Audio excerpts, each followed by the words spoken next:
Okay. So, is everyone ready? Here we are. Oh, I don't have a paper copy. Ready? Okay.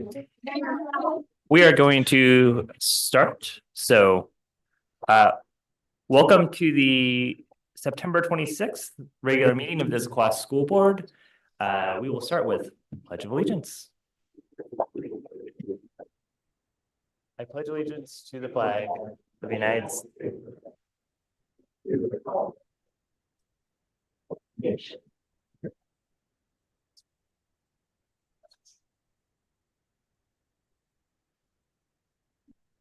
Thanks. Our first order of business tonight is public comment, and wanted to let people here know that for items that are on the agenda, and many of you were here and spoke to us at our last meeting, which is part of proposed board policy changes, that will be taken at that time, just so you guys are all aware. So we are opening public comment at this time for anything not directly related to our agenda. And so I currently have 3 people that have signed up, and if that changes, let me know. But we want to make sure that we tonight are modeling all the behaviors that we would want to expect of our students. And I wanted you to use that as a foundational piece of this by which you come and present. So with that, we have Chrissy Richmond.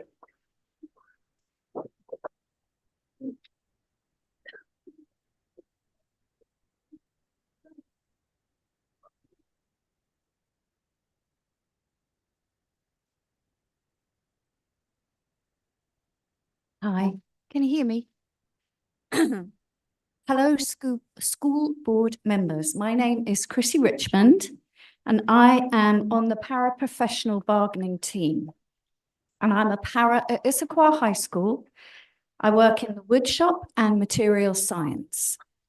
In this day and age, we as paraprofessionals are required to have an associate degree, a paraprofessional certificate, and our jobs are more demanding than they have ever been, especially with the inclusion program. Times are changing, and I want to let the school board know that during our negotiations, we reached a point where the school district made a financial counter offer, which left us on the bargaining team reeling. It was the lowest offer I have seen in 15 years, and I've negotiated 5 contracts, so every 3 years. Sure, it is a counter offer. However, it was insulting and disrespectful. I want the board to know that the teachers value our work, the parents value our work, the OSPI value our work, so why not the school district? Thank you. Thank you so much. Next is Judy Heasley.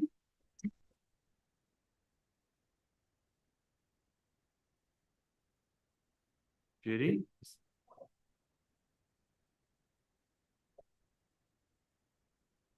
Good evening. Joining us tonight, and our request is that when you want to express that you are in agreement, this is a much more respectful way for us to do that in this group. So that's what we're asking. Good evening. My name is Judy Heasley, and I appreciate this opportunity to share my thoughts as a member of SEIU 925 on behalf of 440 paraprofessionals in Issaquah School District. I was a para in special education for 8 years, and this will be my 6th year in a role as a para learning coach. That provides me with a bird's eye view of the accomplishments as well as the struggles of paras across our district. I'm speaking today because we were left hanging without a finalized contract for the summer months due to a standstill with wages. The job requirements and responsibilities of paras have increased significantly. It's no longer an entry-level position. The state requires a minimum of a 2-year degree, and as we progress with inclusion for all students, paras require additional training and many skills in special education. Increasingly, paras are entering teaching certification programs, and many have gone on to become teachers in our school district. Paras also bring knowledge from careers outside of education. The Washington State Legislature has communicated the value of paraprofessionals with legislation that includes language that paras are an integral part of our educational system and provide crucial services. Senate Bill 6082 is being considered to prioritize an increase in para compensation. It states, paraeducators play an essential role in Washington's public school system, often serving as the primary instructional support for our most vulnerable student populations. I encourage you to watch the Senate Bill 6082 legislative session video and testimonies of Superintendent Chris Reichel, paras, WEA, and students who have received para support. Our district has communicated the value of paraprofessionals with words. We often hear, "We couldn't do this without you." Words are hollow when they aren't followed with action. I encourage you to support, to provide equitable compensation to our paraprofessionals. Thank you. Thank you. Thank you.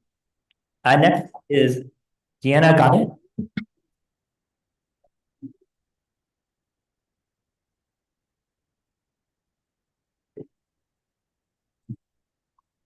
Esteemed school board members, my name is Deanna Godet, and my partner and I are both proud paraprofessionals at the Issaquah School District.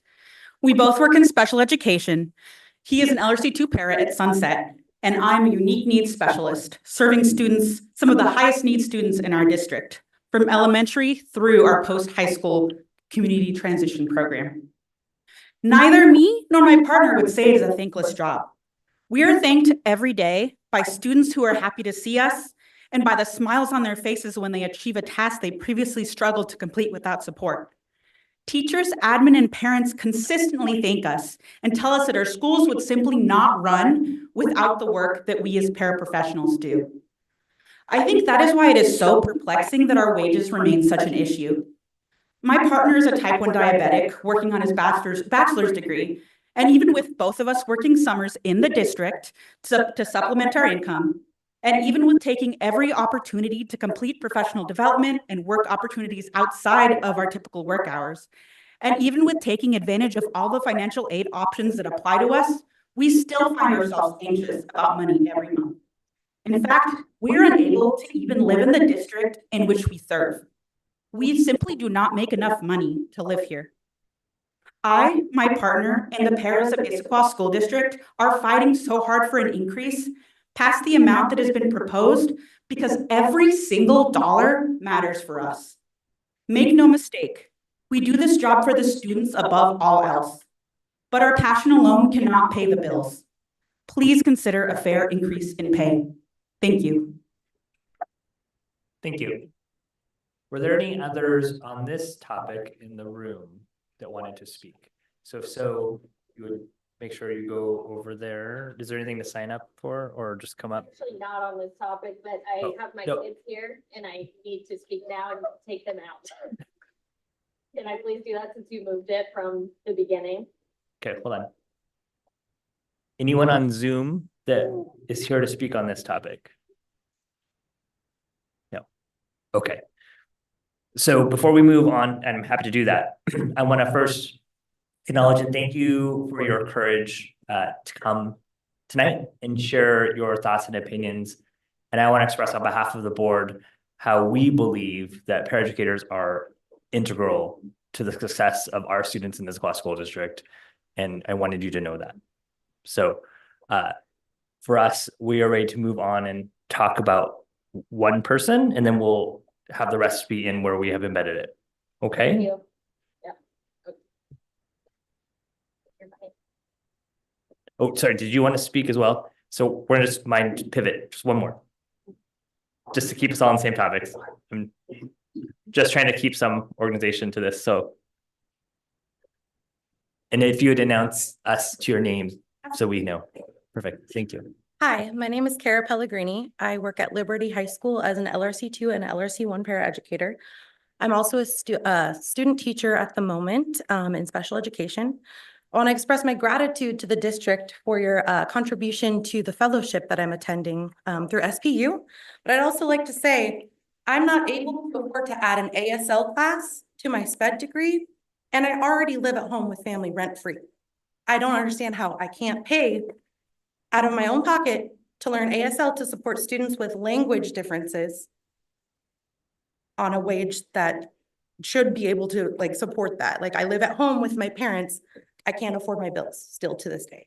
I'm a student. The district is helping me, but not enough. That's all. Thank you. Thank you. Okay, were there any others? Okay, I think we're ready. Yeah, okay, yeah.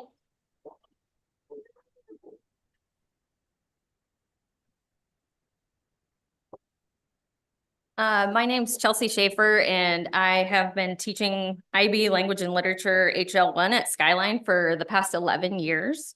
I wasn't at the last board meeting, and I really wanted to be, but I didn't have childcare.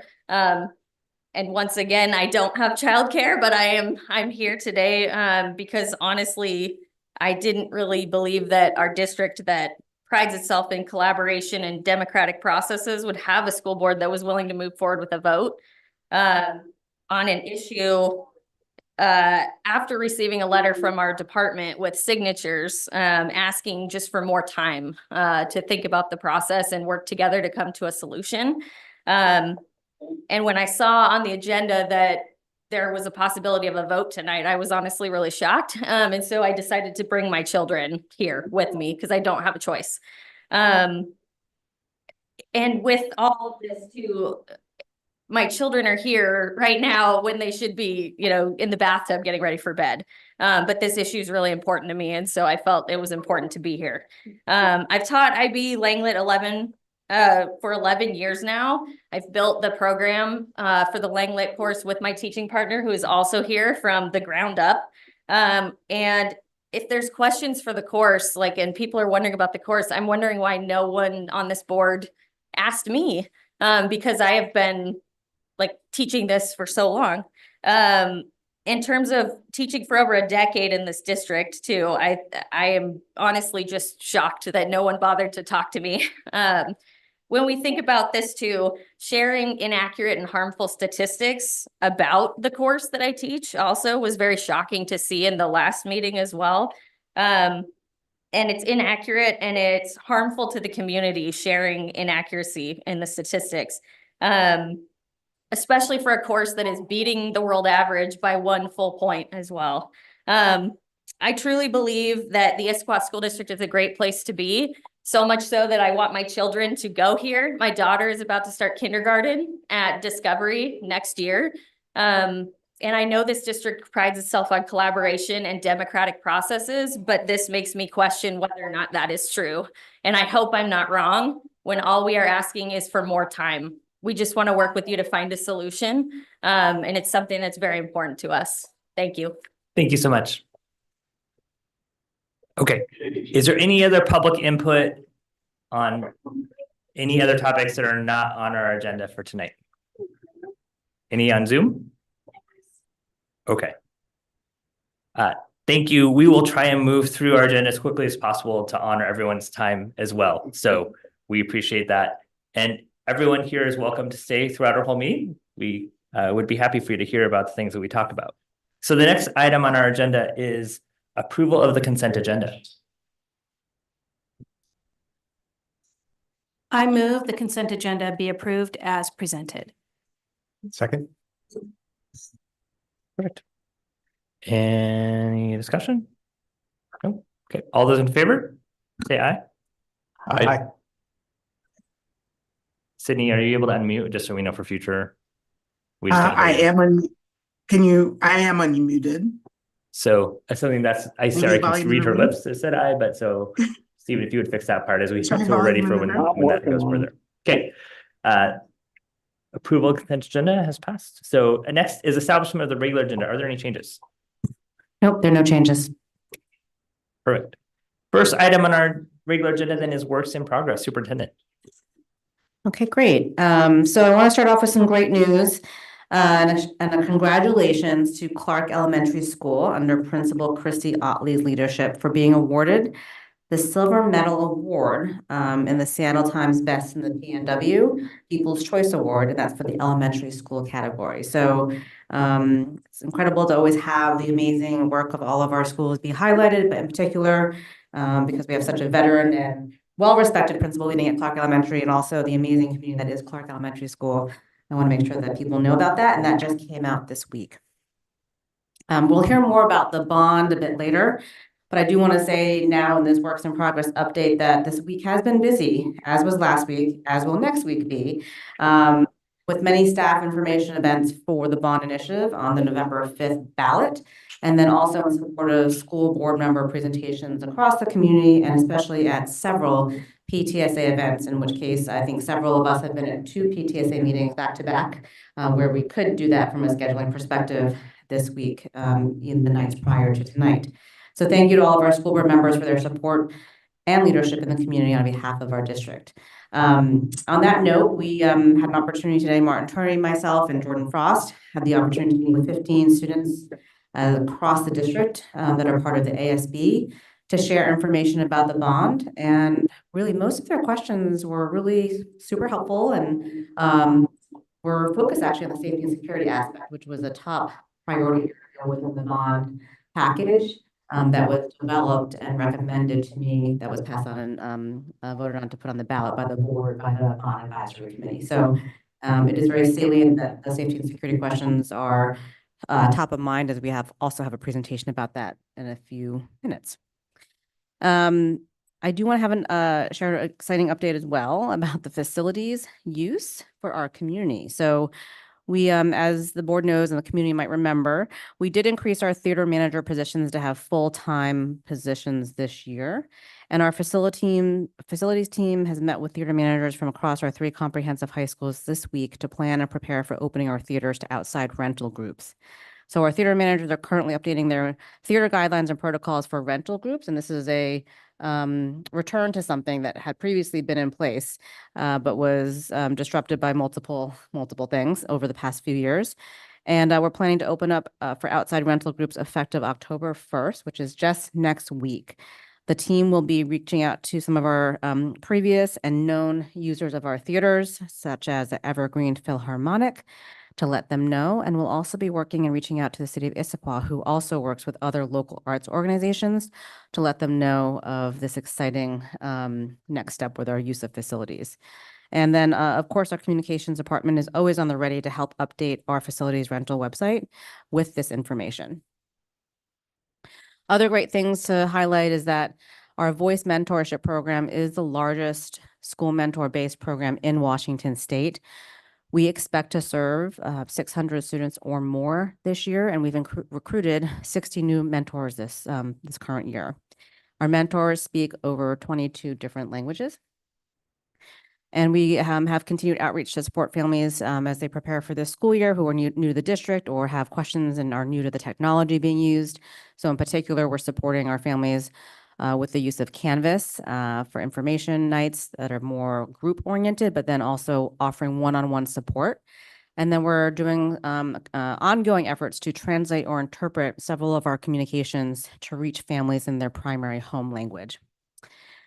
And then as it relates to some other updates, I want to make sure that we name and call out, and this has been a topic of discussion on the board, within the board, is that we have made some updates to highlight our district's high school and beyond planning process, the purpose, the why, how to use it, how to use Zello, which is our current tool to support that, although that it will be changing since the state has asked every school district to use the same platform in the future.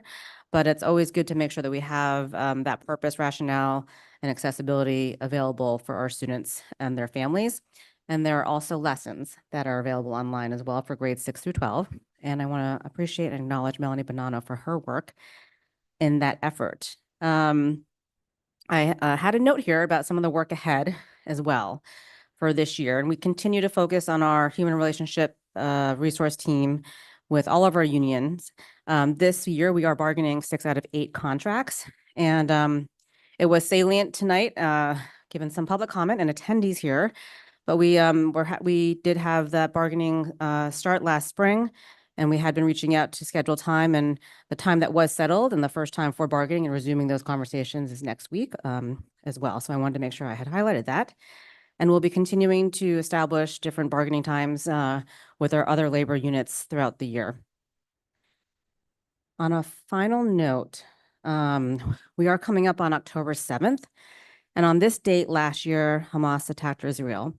I do want to remind our community that we do not tolerate hate speech or incivility, and that dialogue or engagement on all matters, such as the matters that relate to that event and ongoing, must remain civil. And behavior that compromises the safety of our students in any way, or speech or actions that also compromise the safety of our students, will be addressed immediately. We also know and recognize that our students have the right to the First Amendment, and they will peacefully assemble and express themselves. But we just want to make sure that these reminders are top of mind, because we are committed to upholding a safe and inclusive environment for everyone. And if any student feels unsafe or uncomfortable, I ask that you please report that to a trusted adult immediately, and we will follow up and take action as needed and accordingly. Thank you. Are there any questions from our superintendent? Okay, seeing none. Thank you. We are moving on to our next topic, which is safety and security updates. Superintendent. Great. As I mentioned, this is coming up in a few minutes, so that's perfect timing here to hear about some safety and security updates, and appreciation and thank you to Martin Turney, Jason Morse, and David Montalvos, who will come and present.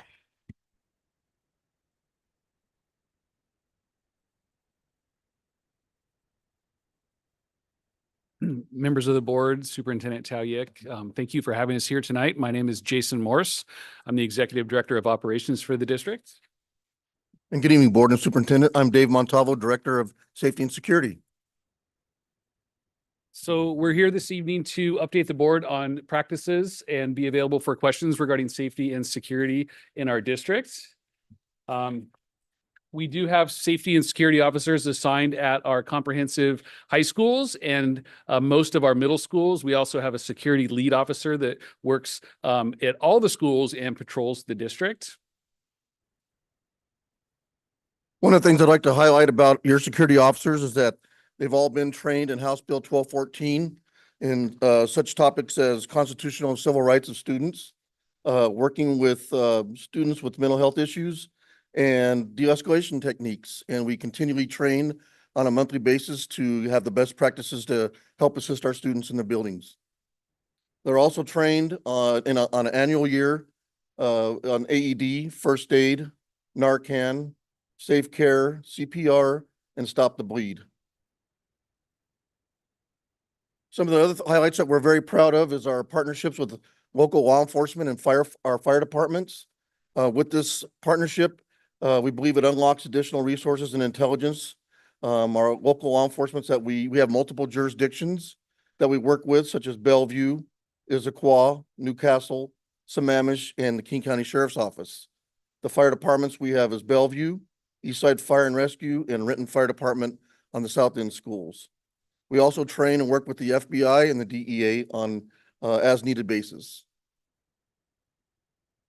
And in the picture shown is Principal Aaron Armstrong at Maywood Middle School, Officer Mike Calkins, who is a security officer for the Issaquah School District, and Officer Matthew Treadway, who's a King County Sheriff Deputy and also a parent in our district.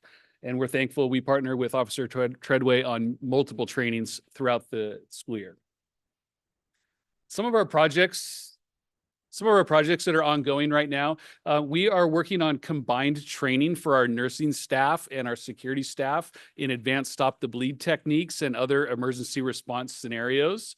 We're currently working on upgrades to our Knox boxes. So a Knox box is the device that allows us to keep our keys where only the fire department can access them if they need to enter our building in an emergency and there's not a staff member there. We also partner with our law enforcement agencies so they can access building for our safety. And in the picture from Creekside Elementary, we also work on things common day-by-day safety opportunities, such as our sign campaign to slow down in school zones. So you should be seeing these signs throughout the district. We have signs that are kind of more designed for the elementary level, and then we have signs that are more designed for the secondary level where we have students who drive. But we should see those throughout the district, encouraging safety in our parking lots, in our crossing areas near our schools. Some of the other projects and training that we're doing, we've completed the district emergency radio upgrades for all our emergency radios and building radios. We continually train with the federal agencies like the DEA for use and recognition of fentanyl, and the FBI with swatting and just crime trends that we see in the Pacific Northwest and in the Washington State. We can train all the time with the local law enforcement agencies such as the King County Sheriff's Office. We do run, hide, fight training with them, and also with the Sammamish Police Department, we do stop the bleed training with them as well. Great partnerships.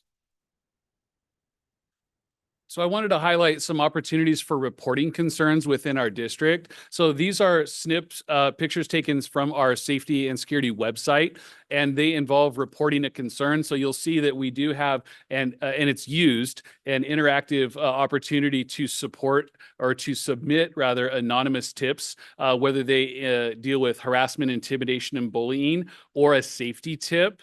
I will say that these are well used. And when we get these tips, they go to a multitude of staff, and we send them out ASAP. Oftentimes we work individually with the building and the building principal, since a lot of the concerns involve building questions or concerns, or rather districts. So we submit them to the staff and we respond immediately. A little data for the vector alert, which is the safety concern or tip here.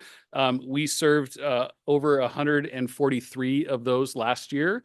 And then for the HIB reports, we sustained 121. And those, again, they're always followed up on. When we get those anonymous tips, we take them very seriously. And that is a useful part for feedback, kind of a two-way communication opportunity for us and our community and our students. Is that you, Dave? Thank you. Some of our future projects is that we're looking to install emergency battery backpack or backup energy source for our district emergency radios. We continually train and update to emergency drill process such as tabletop drills. We just had an all admin where we had all the principals and admin teams go through some tabletop drills, including the superintendent. So it was a great time. And we're also in the process of developing training for our crossing guards, such as managing moving vehicles, working safely with vehicles in motion. And those are the very important staff members that are out there at our crosswalks. So we're developing that so they all get state certified. Another thing we're excited to do is we're working with capital projects on designing our high school vestibules. So a lot of things in motion. Questions for anybody on the board? Thank you so much for everything that you're doing, and we appreciate it and know that most of what you're doing we can't see, and that's what really gives us great confidence. So we appreciate that. I want to open up to board member and student board member questions this time. Just two quick questions. Curious why not security officers in all the middle schools? Did I hear that right? They're only in a portion of the middle schools? What's the rationale for that? So depending on the specific need of each school, that's a decision that was made as we were expanding the program. We do have our security officers float between schools. And so we tried to kind of build from what we understood to be greatest need.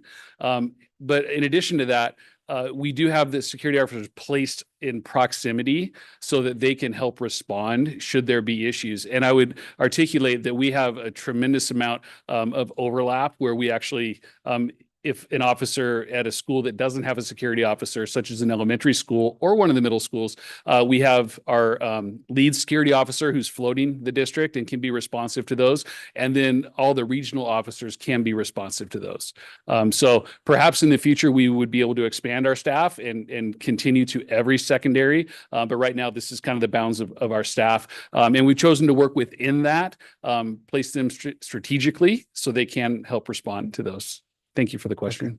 Guess, and just one more historical question. I don't know if you'll have the answer or not, but how long have we had security officers in our schools? Do we know how far that dates back? Well, I started in the district in 2004, so 20 years ago, and I worked collaboratively with our lead security officer, Neil Lasher, who was stationed at Issaquah High School at the time. So I know we've had him at least 20 years. And Director Taylor, I'm sorry, I can't go No, that's fine. farther I back just than wanted- 20 years. Just wanted some historical context. So that's 20 fine. years or more. Okay, thank you. Thank you. Thank you. Director Quinn. Again, I want to echo, thank you. You're doing very important work. In a lot of the conversations the superintendent, Taoyuk mentioned, safety and security is number one. We hear that time and time again. So thank you again for the work. I guess a bit more, information on the Stop the Bleed training. Could you maybe just explain what that entails? Sure. Stop the Bleed training is taught by the Sammamish Police Department. And what it is, it's the new and improved way to stop the bleed, like a major arterial bleeding. You have something that needs to be done because of, as you well know, that, immediate response to a cut or a wound is very imperative on the overall, survival of the patient, like the doctor knows there. So what it is, it's a 4 to 6 hour class that comes out. The officer comes out and trains us on different scenarios. We put tourniquets on, bandages. We have training aids that have actual wounds in them that it makes the trainee, if you will, actually stuff a wound and see how hard it is, because it will continually, the bandages will move. And so it makes the person get a hands on it, actually to see how they can do and get the wound to stop. So it's a great tool to have, and we're expanding it. We're working with the nurses. So the nurses and the security teams are all doing it. That's great. Thank you. I would add, Stop the Bleed kits are becoming very common to be installed in public facilities. We were able to, through a grant through King County, attain kits for all of our schools, and we have just finished installing. Every school facility has the kits. This building has the kit. And so part of our philosophy there too is if we have the equipment in our building, we want to make sure we have staff that are trained to effectively use the equipment. So that's why we've expanded some of this training to our teachers, if they would like to volunteer for it, our nursing staff, and our SSOs actually carry kits with them in addition. So we figured we have the equipment. We want to teach our people to use it properly in the event of an emergency. Any other questions, comments? Students? I think based on what you just said, I just had one question. So we have security officers rather than like the old schools, school resource officers, correct? Yes, that is correct. And then do we know, I think for me, my biggest concern is around response time if we were to need to have an armed officer on the campus, especially down in the south end. Do we know, have we talked to King County about just any concerns because it's more remote? Or do we think response times are pretty standard compared to whether it's in Newcastle, Sammamish, or even down at our South End schools? Well, one of the best benefits we have is that there's what they call mutual aid. So if we call 911, the county staff's an adequate amount of officers up in the South End. We also have obviously Issaquah, Sammamish, Newcastle. Newcastle and King County all are on the same radio frequency. So if we need resources at any of those schools, it's all dispatched over the same radio. So I know our response times are really small when it comes to calling 911. And we've through our partnerships, we really filled out that we're in a good place. We have great response. And as you know, up in Skyline, the police station is right across the street. So that's a nice little perk. So I would add, in some special opportunities this year, our local law enforcement agencies have been very generous with their officers, providing some overtime and really helping us. When we call, they tend to respond very quickly. And I think that relationship that Officer Montalvo, Superintendent, has really developed helps us with that. Thank you. Any other questions, comments, reflections? Naomi? Hi, going back to the Stop the Bleed kits, are opportunities for training being opened up for students? That is a wonderful question and definitely something I'd be happy to consider. I wonder, I would have to talk maybe with some of my other administrator friends if there's an opportunity maybe through some of our courses to work on that. Let me follow up. Okay. Great question. Thank you. Any other comments or questions from board members? No.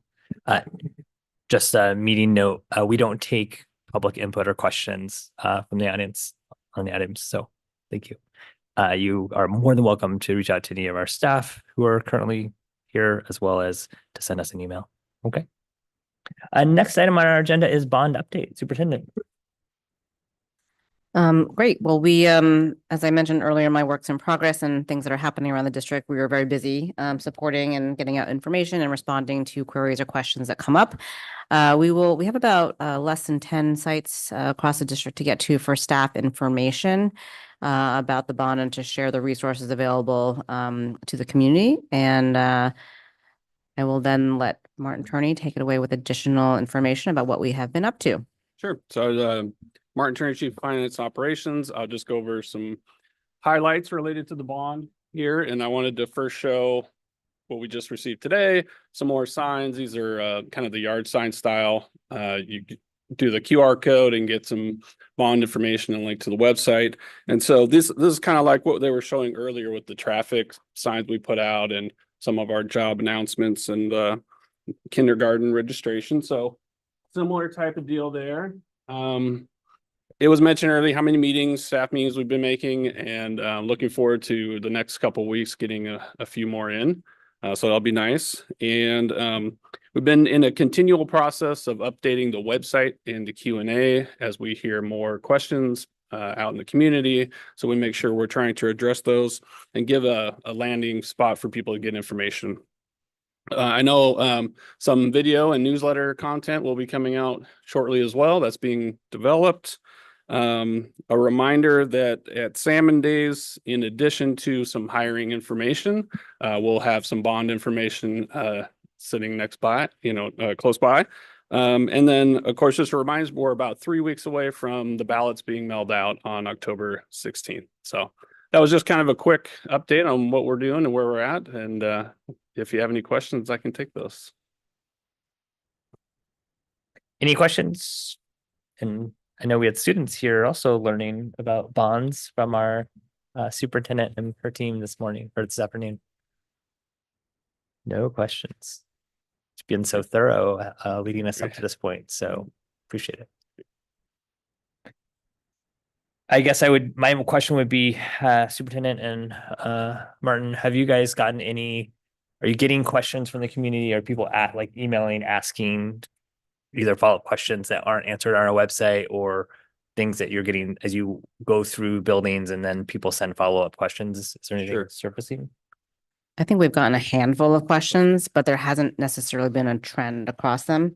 And they have been quite the range of questions. So I think many of them are addressed on the website, so we can redirect people to our website and the common questions page, or some of the background materials that were provided as part of the bond advisory committee process.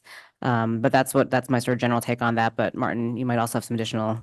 No, absolutely. I was going to say the same thing, about a handful. And then it's been nice to be able to answer on the spot questions and then have that direction to the website for additional. And then just let, if folks have other people they know that have questions, we have a place that they can submit those through the website, the email address. Yeah. Okay. When was it last refreshed as far as the addition?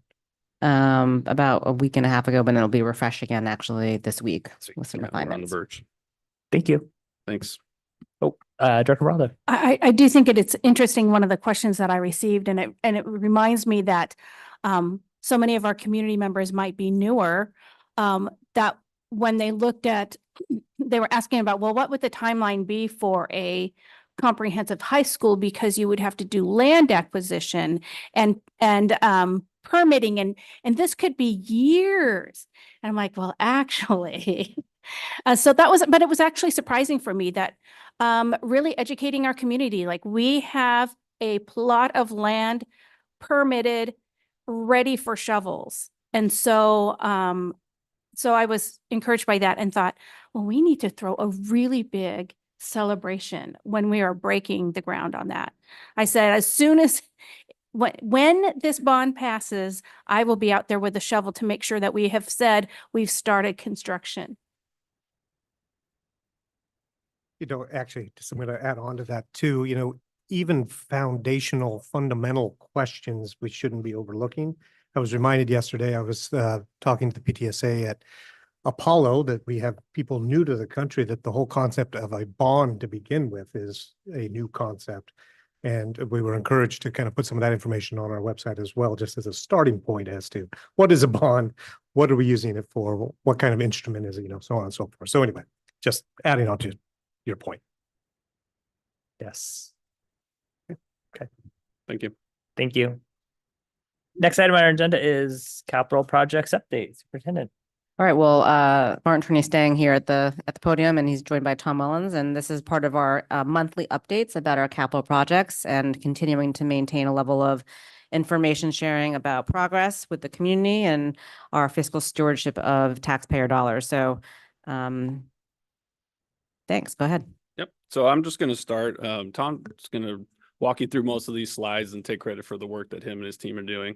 I just want to remind us that we're bringing out status updates when we do these capital projects updates. So there are two files attached to the agenda. One is the 2018 critical repairs levy projects and the up-to-date status.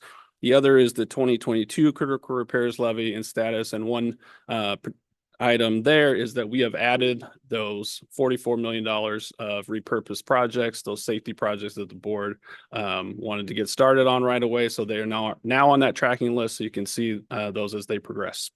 And I'll hand it over to Tom.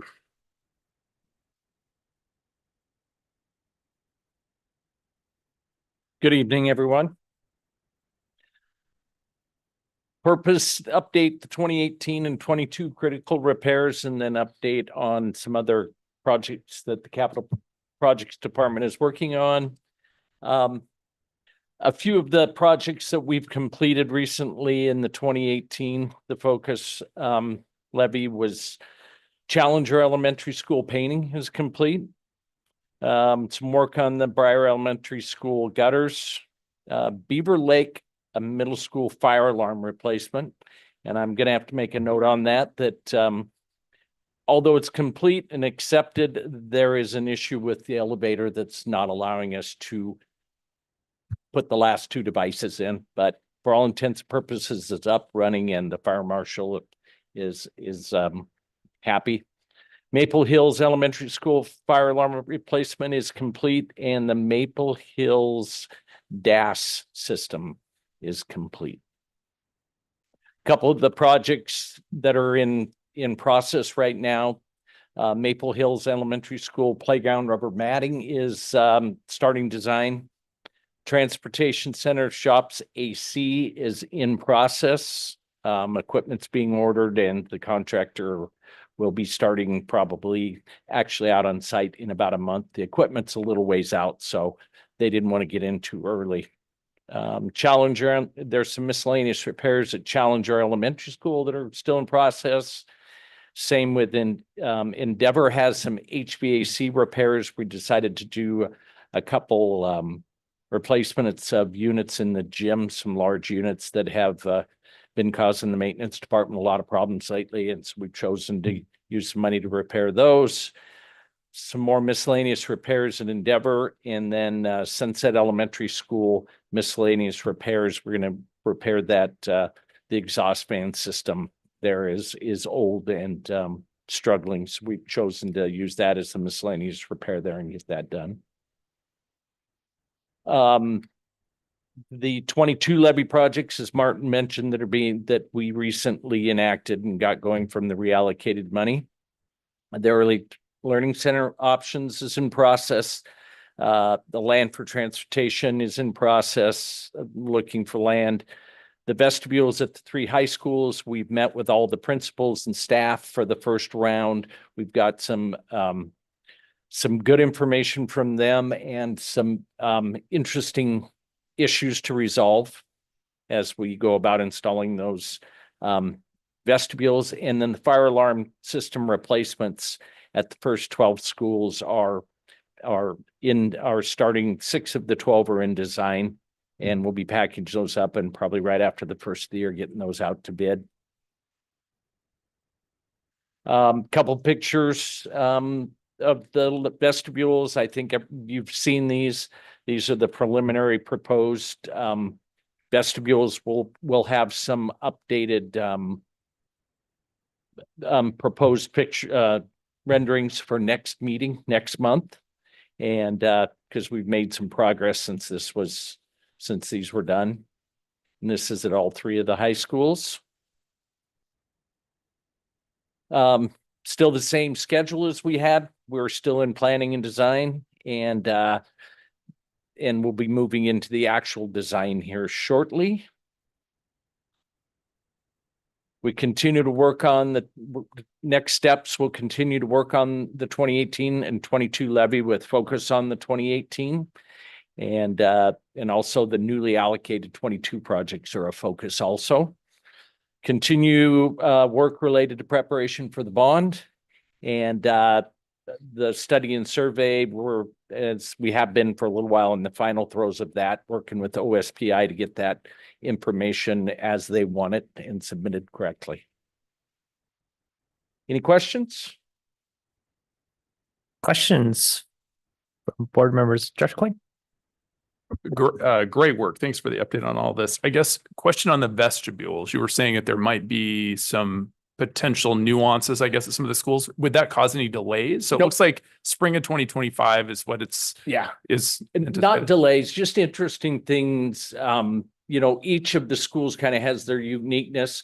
One of the issues we ran into, for example, was the attendance office is remote from the office. Mm-hmm. And a lot of parents come in midday to check their kid out of school, and we need to get them planned for that. So they have to come into the office and check. They have to come into the vestibule, check in, go through the office to get to the attendance office.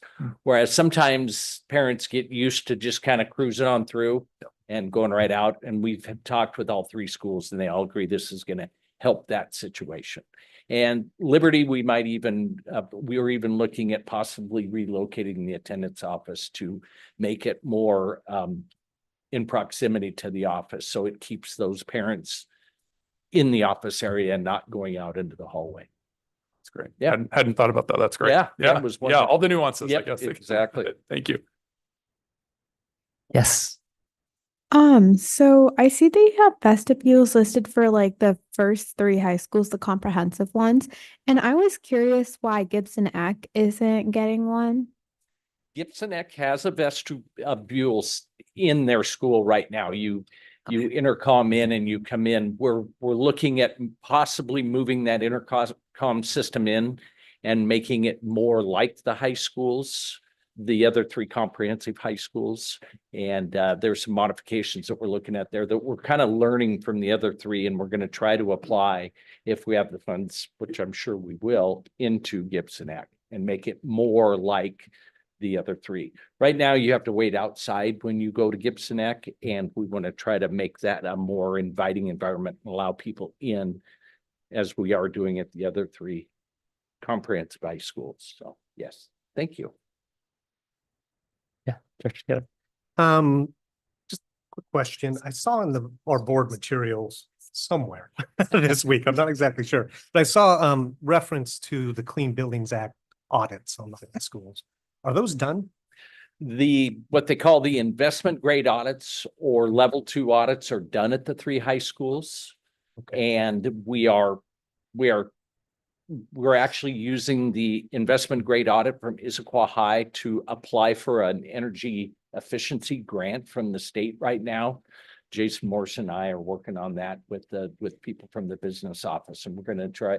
We've got it. We submitted, and we're just waiting to hear back as to whether we can use that. But we're leveraging those investment grade audits to do work. Right. And they're a lengthy process, and we're glad, especially at the high schools, we got those done first, because you kind of need those to leverage. We're realizing some of these grant opportunities. At your convenience, I wouldn't mind seeing those. I'm just curious as to what the We'll sure get you a numbers copy of came them. in. Yeah, that'd be great. Thank you. Any questions? Nope. See none. Thank you so much. Thank you. That takes us to board policy update, first read, operational expectation 10, structure of schools. So if that could be, we lost our screen. Fair enough. I would just go to the non-red line actually, just because it's so hard to follow. Third one. Yep. Okay. So this one is brought as first read because it hasn't been discussed at all other than board intent. If you would scroll down, Stephen, 10.3. And then, oh, also, yeah, and 10.3, 10.5. And so consider school demographics as well as operational efficiencies before recommending any significant changes in school attendance boundaries or feeder patterns. 10.5, make significant changes, parentheses, affecting more than 250 students, parentheses, to school attendance boundaries or feeder patterns without board approval. So there was consensus discussion last meeting that this would, as we do these changes, that this would be part of it.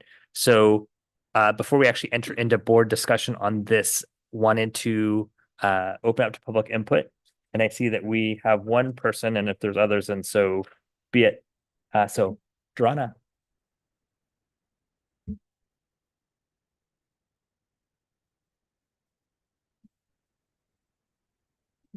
Good evening, school board and superintendent. I'm Dorana Uzzle, the IEA president.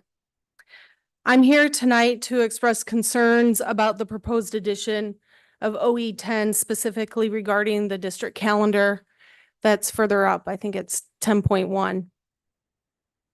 This addition raises concerns because it potentially conflicts with the negotiated agreement. IEA and the district have a long-standing practice of bargaining language when it comes to calendars. Our CBA explicitly states we will attempt for a 3-year advanced planning period of calendars. What this addition does is counter what the ISD and IEA in the CBA, which you as board members ratify every contract in a negotiating year. The CBA states an attempt will be made where the board's language in the OE is being expected and at least 3 years. And that does not align with our contract. Those words are very definitive, while the CBA does not use that language. Again, the language and the calendars are negotiated and the board ratifies. Just like our membership, we survey, collect members' preferences. The team has the power to negotiate the calendars, just the same as the district. To me, it sounds as though the board's trying to play more of a role at the bargaining table, and that isn't how negotiations work. The bargaining teams negotiate in good faith. This could put the superintendent also in a difficult position and potentially undermine our collective bargaining unit and negotiations. The IEA is committed to partnering with the district on these calendar negotiations, and we actually have an upcoming bargaining session for this very purpose. However, sometimes we know there's unforeseen circumstances that could sometimes impact our ability to meet a specific 3-year timeline. So what I'm asking the board to do is not put in words what that counter of the CBA, because that puts the district superintendent and IEA in a difficult spot. I encourage you to listen to superintendent's comments from last board meeting.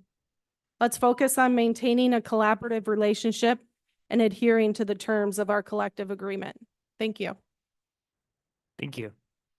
Any other input, public here in the room or on Zoom for operational expectation 10?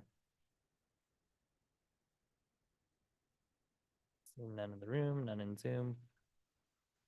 Okay, so we will open up to board discussion. And Director Mullings, we'll let you go first. And if you have any, just since I want to make sure you're included in this and appreciate you joining us from wherever in the world you are. Yes, I am far away, actually. Can you hear me this time? Yeah. Yes, okay, good. Yeah, I reviewed this one. I'm actually quite comfortable with the language as it is currently written. I had up the red line. So I don't have any additional changes. I'm happy to listen to other conversation on how we might want to potentially mold this one. Okay, want to open up to board discussion?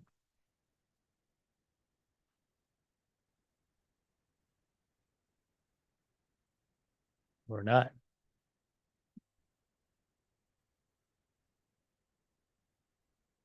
I think that the changes in 10.3 and 10.5 are going to be important for us moving forward as we have a new schools coming online and being able to really understand what those impacts are. Yeah. Director, I'm just going to echo that exact point. I think being out talking to the community, obviously about our bond package and the idea of a new high school, that inevitably these conversations may be coming about boundary changes. And so I'm supportive of these changes to OE10. I guess my only question is on 10.5. I know we've spelled out affecting more than 250 students. I guess I'm trying to understand just the material amount. I mean, is that the right number? I guess that's my question. Do we even know if we spelled out, should we be spelling that out in the policy or not? I guess that's the question I have. so that's a great question. I think we're open to all of that. The intent was, especially as we go forward, there is going to be no question. If you walk down bond passes, 18-month community process on redoing feeder patterns, not until you actually then flip them live will transportation come back probably and say like, oh, this whole neighborhood actually should go here or whatnot. And we want that to be something that is a technical fix rather than, the intent would be not to like, I want to move half of an elementary school to a different feeder pattern. That would be a bigger deal. So I think we chose like half a school size was kind of where was the intent, not, and that seemed more clean than say half an elementary school. And that makes sense. I mean, I'm not opposed to it. I just am kind of wondering, is that the right number? I guess. Yeah. And you're right. I mean, it's hard to know what that would be because I could see in some instances where maybe it needs to be less than 250 students if it's a single neighborhood. But I'm at the end of the day, I'm probably fine with 250. Just wanted to kind of better understand where that came from. Yeah, I'll let Superintendent answer your question, but I think the intent would be very much less than 250. I don't think, but From my point of view and also in consulting with the team about this, the 250 it's a loose sort of edge, but we also know that any changes, right, are going to have some implication. And so it depends on how you want to define significant, because I think those changes for family or individual families in a small neighborhood or cul-de-sac neighborhood might still feel like that is significant. So either way, I think we would be remiss if we didn't bring forward, right, what ripple effects did occur, even if it's on a more sort of smaller neighborhood by neighborhood basis. So to me, the number is less important than the importance of significant changes, what that means to people, and being able to make sure that we're bringing that forward and to the community and also to the board. So it feels like, not that it's arbitrary, but I think it could it could vary or we could strike it, but I think the main part is significant changes and that we would bring that forward.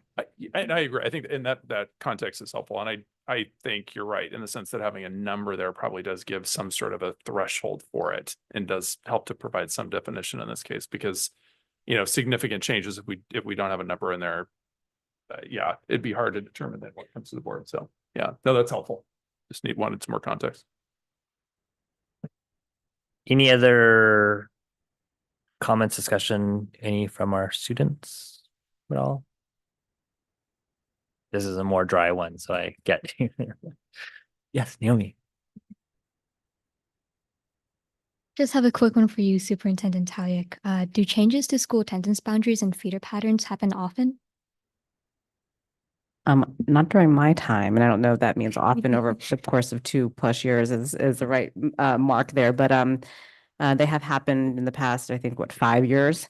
And I know that there have been some instances where it has affected sort of a smaller amount of our community, but also a bigger amount. So that there's a longer history on that, which I was not here for. But the hope is that when we move into this next world with another high school, that we will be really thoughtful around this next step, because I think it will be a big discussion. That actually is one question that has come up right during some of the bond presentations. So I think we've been really clear in answering that is the next big conversation. So it is going to be one of significance to everyone in the community.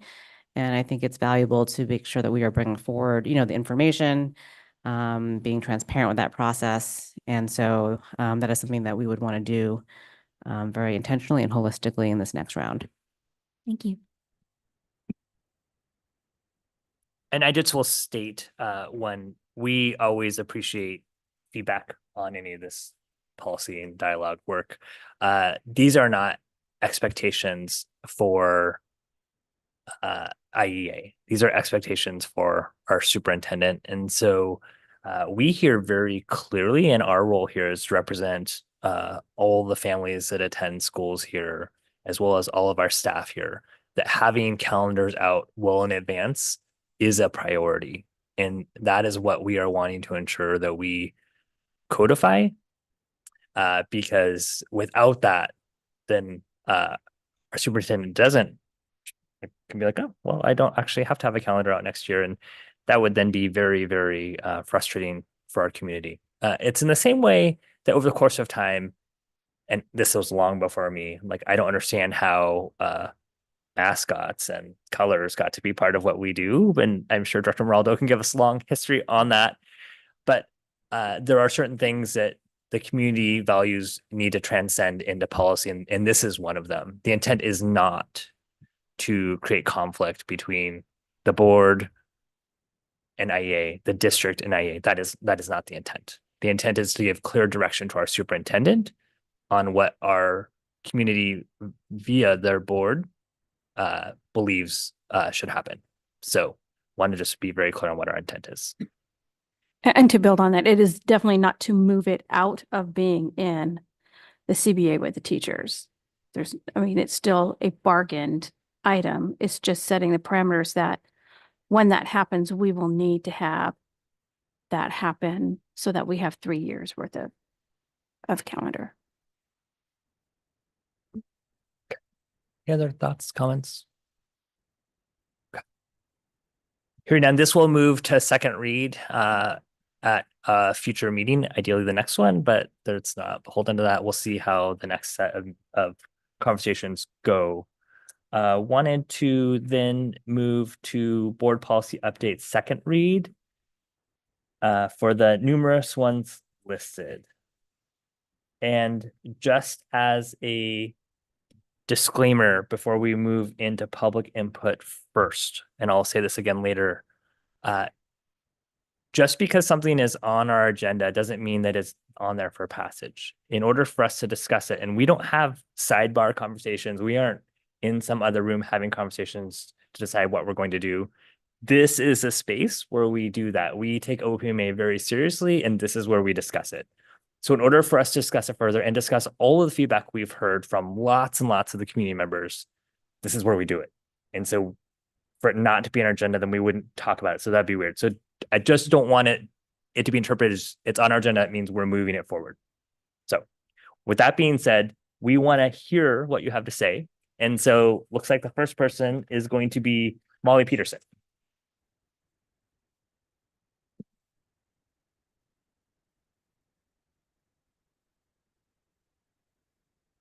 Good evening. I'm Molly Peterson, and I'll just note it says possible board action at this time. I'm from Skyline High School. I'm co-chair of Skyline's integrated humanities department that has 29 English and social studies teachers.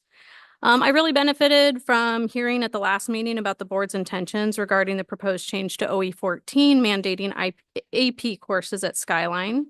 Teachers I talked to, including myself, agree with your goals of providing more choice for students and options for college credit. We also acknowledge that more choice can include providing viable options for college credit that are not tied to our integrated block model. However, I'm here tonight because I'm disheartened that despite clear concerns presented to you by teachers and staff, you have chosen to precipitously advance this proposed change to a second read. I ask again that you pause and invest more time in gathering data and studying the impacts of this decision. I would ask that you not vote on this change before you can demonstrate to the whole community a clear and accurate understanding of Skyline's IB program and how we can develop the program to meet our shared goals. Perhaps a work study on this topic would be a good option. I would like to leave you with one clear example of the impacts of this proposed AP mandate. Skyline is actively working on options to add a college credit English course not tied to the block model. This can be accomplished through, for example, a standard level IB option with our English, Slang, and Lit, in addition to what we currently offer with a higher level HL. If you choose to mandate AP, we will have to pivot our resources, time, and training away from meeting our shared goals of more student choice and flexibility through developing our IB offerings, and instead we'll have to devote our resources, time, and training to developing AP.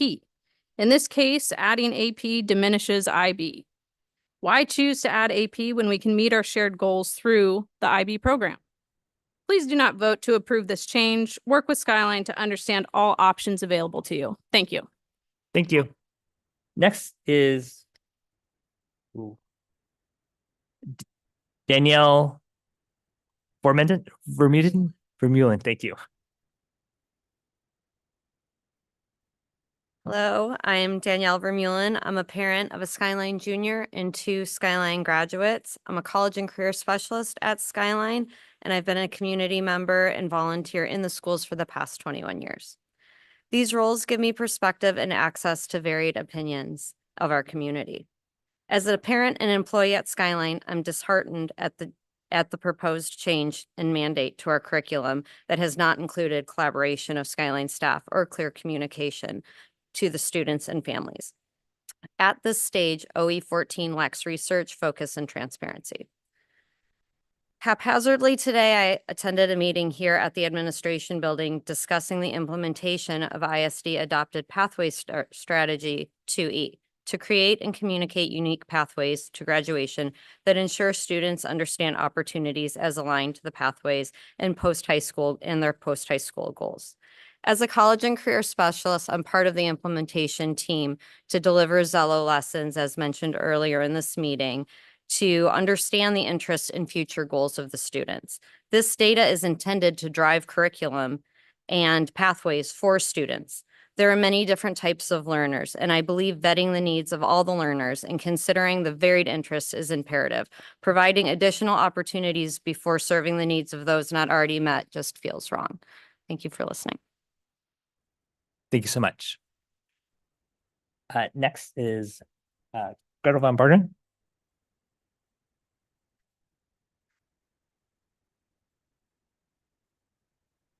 Hi, students, board members, superintendent. My name is Gretel van Bargen. I've been an IB biology teacher at Skyline for 22 years, parent and homeowner in the Issaquah School District, and like you, am deeply invested in the success of all of our students. The IB program is a rigorous, internationally recognized curriculum that fosters critical thinking, problem solving, and global awareness.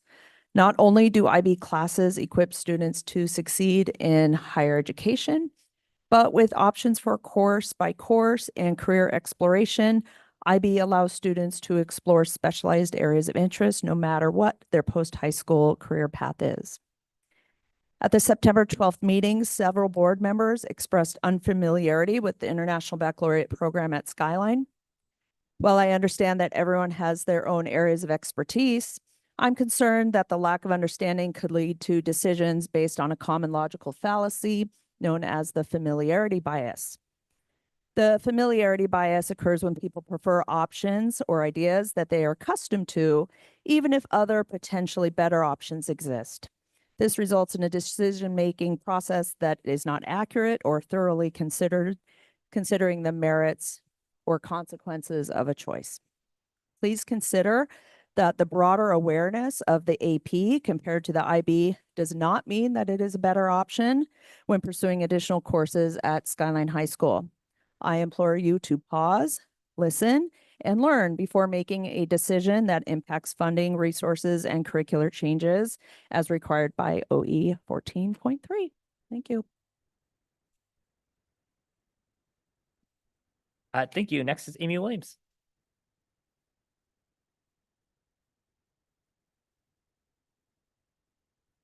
Good evening. After listening, I'm Amy Williams, a Skyline math teacher and ISD parent.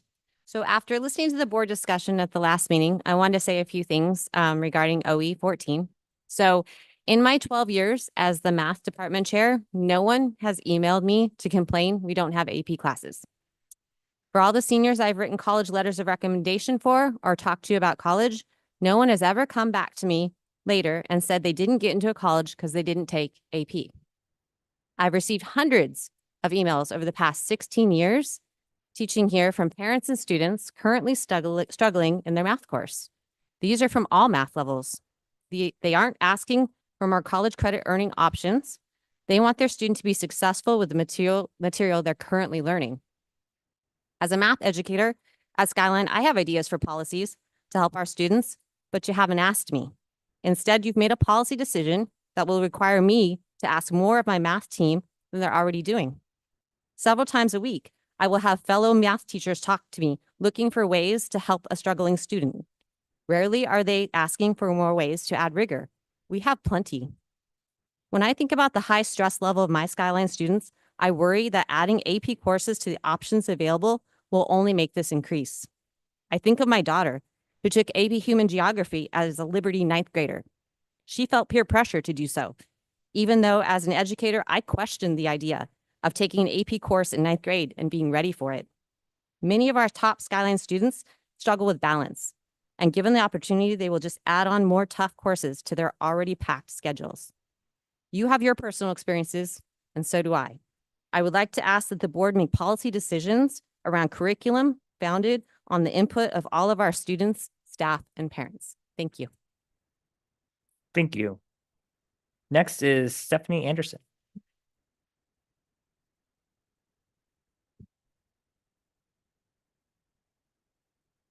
Hello, my name is Stephanie Anderson and I'm the Skyline Counseling Department Chair. I was not here at the previous meeting, but I did listen and I want to respond to some of the concerns that you shared about how we are doing things. You stated that the AP classes would increase choice and flexibility in student schedules. I don't disagree with you that there are some areas of need and opportunities for students to earn some college credits in places that are not currently available. However, I do know that adding AP classes would only do the exact opposite of that for schedule, like if we're thinking from a scheduling perspective. It's really not a solution to the specific concerns that were stated. AP classes would target the same audience as the AP program. Like my colleagues have talked about, we have a lot of rigor at Skyline already, and there's a lot of choice in that rigor as well. They can take the IB classes independently, just like students take AP classes at the other schools, as well as through programs specific to their own personal goals. There is a lot of choice with that, but adding AP would only dilute each option to make it more difficult for students to take exactly what they would like to take. So really, I mean, we're talking about basically serving one class for the price of two. If we're targeting the same audience of students, having more choices in the same subject area that IB already serves leaves each class with potentially fewer requests. This means that the classes would be taught fewer times per day, making it more difficult for students to have the ability to take every class on their first choice list. I'm also curious to know why the specific AP English, Math, and Computer Science classes were the 3 targeted areas, as they're all classes that we have IB offerings for. I also want to highlight the mental health impact of offering more rigorous coursework unnecessarily so. I worry that about the message this would send to our students who are already pursuing the most rigorous coursework available to high school students. I ask that you do not approve this proposal for AP in the comprehensive high schools. Thank you. Thank you. Next is Courtney.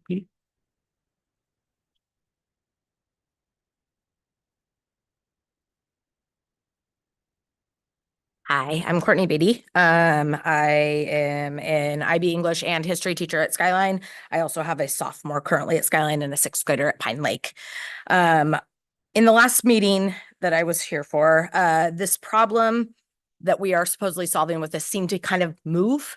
We seem to be talking about the need for advanced classes at one point, college classes at one point, and college credit at another point. And they seem to be a bit conflated. If it's for college level classes, we offer those at Skyline outside of the IB. I currently teach one. I teach classics, which is our college prep senior English class that is not an IB or an AP option and has been recognized by UW as being literally the standard for how that discipline can be taught in high schools. If we're talking about the idea of advanced class, we also offer those at every single level.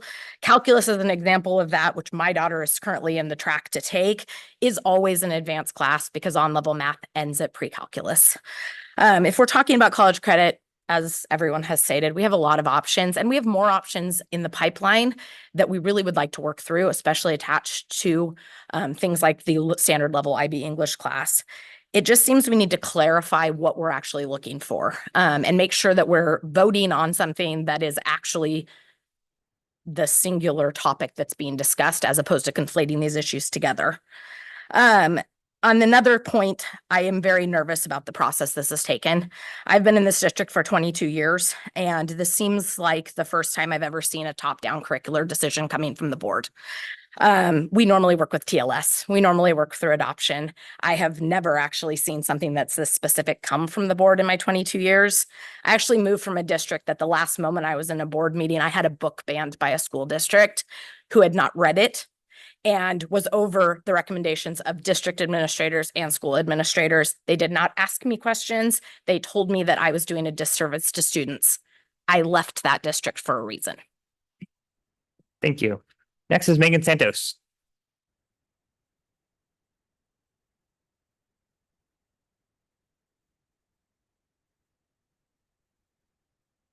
Hi, I'm Megan Santos. I'm an ISD parent of 2 Pine Lake students, as well as a teacher at Skyline. I too have serious misgivings about this proposal to mandate AP classes in all the comprehensive high schools, which currently only affects Skyline.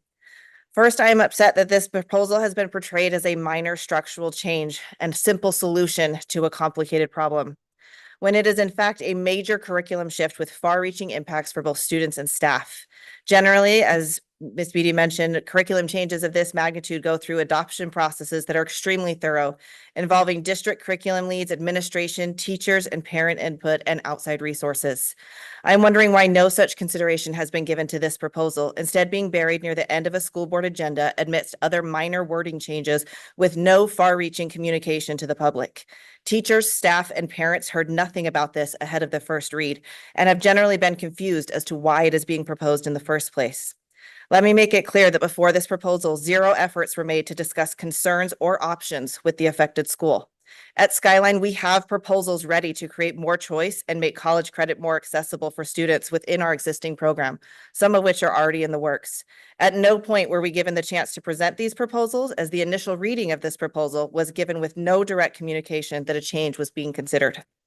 Second, I was shocked to find that despite these concerns brought to the board's attention and urgent requests to slow this proposal and gather more research, instead the board placed the item for a second reading listed with potential board action. And at this time, when it was originally proposed, there was no dedicated public comment session, so I appreciate that that was added. While the board did not see fit before this to gather broader research and feedback from the community, I did. I've spent the last 2 weeks reaching out to parents and community members across the district to get their insights. The vast majority, with some exceptions, are not in favor of this proposal. The ones who are confused as to why they hadn't heard about it ahead of time. Those who are for or against have questions and often misunderstandings surrounding the existing programs. They were shocked and upset that the board did not seek their input and are extremely concerned that this process has not been slowed down and asked for broader communication. Thank you. Next, Spencer Phelan.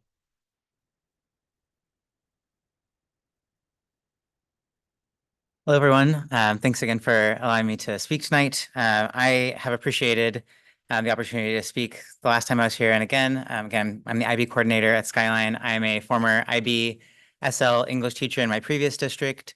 I am previous school administrator at Skyline and a previous building administrator here at ISD. I want to reiterate that I find that the biggest problem with this has been the process, like my colleagues have shared, the opportunity to seek insight from educators in our community, educators across the district, as well as our families and students. AP courses would affect the IB program at Skyline, and it includes difficulties that would create less flexibility in student schedules. The conversations I've had so far with leadership in our district have shown me that there is a lot of room to dig into what the actual needs are for students and to consider solutions within Skyline's existing or potential IB offerings. More forums to educate folks outside of Skyline and the options that exist would result in a more thorough and authentic process to meet the goal of more students accessing college credit. I also observed that there's a mismatch in the specified AP courses and the goal that I heard from board members last meeting to offer 9th and 10th grade college credit-bearing classes. AP Computer Science, AP English, and AP Math are all recommended by College Board for 11th and 12th grade. And we have overlapping and pre-existing IB courses already. The process is my biggest concern. I was confused why accusations were being made in the spring about the IB program without any prior outreach to me to learn more about the program. And the proposed board policy around specific mandated courses has been drafted without any of this prior learning or question asking taking place. I could understand the board articulating a call for more college credit-bearing pathways, but it is far-reaching and unprecedented for the ISD board to mandate specific edits to curriculum and course guide offerings, especially when it only seems to target one school. I would appreciate the opportunity to meet with Skyline and district leaders, including school board members, and include the entire community to see what needs truly need to be met, not just the voices of those who have the time and pre-existing knowledge to send an email to the board. Thank you. Is there any other public input on this topic in the room or on Zoom?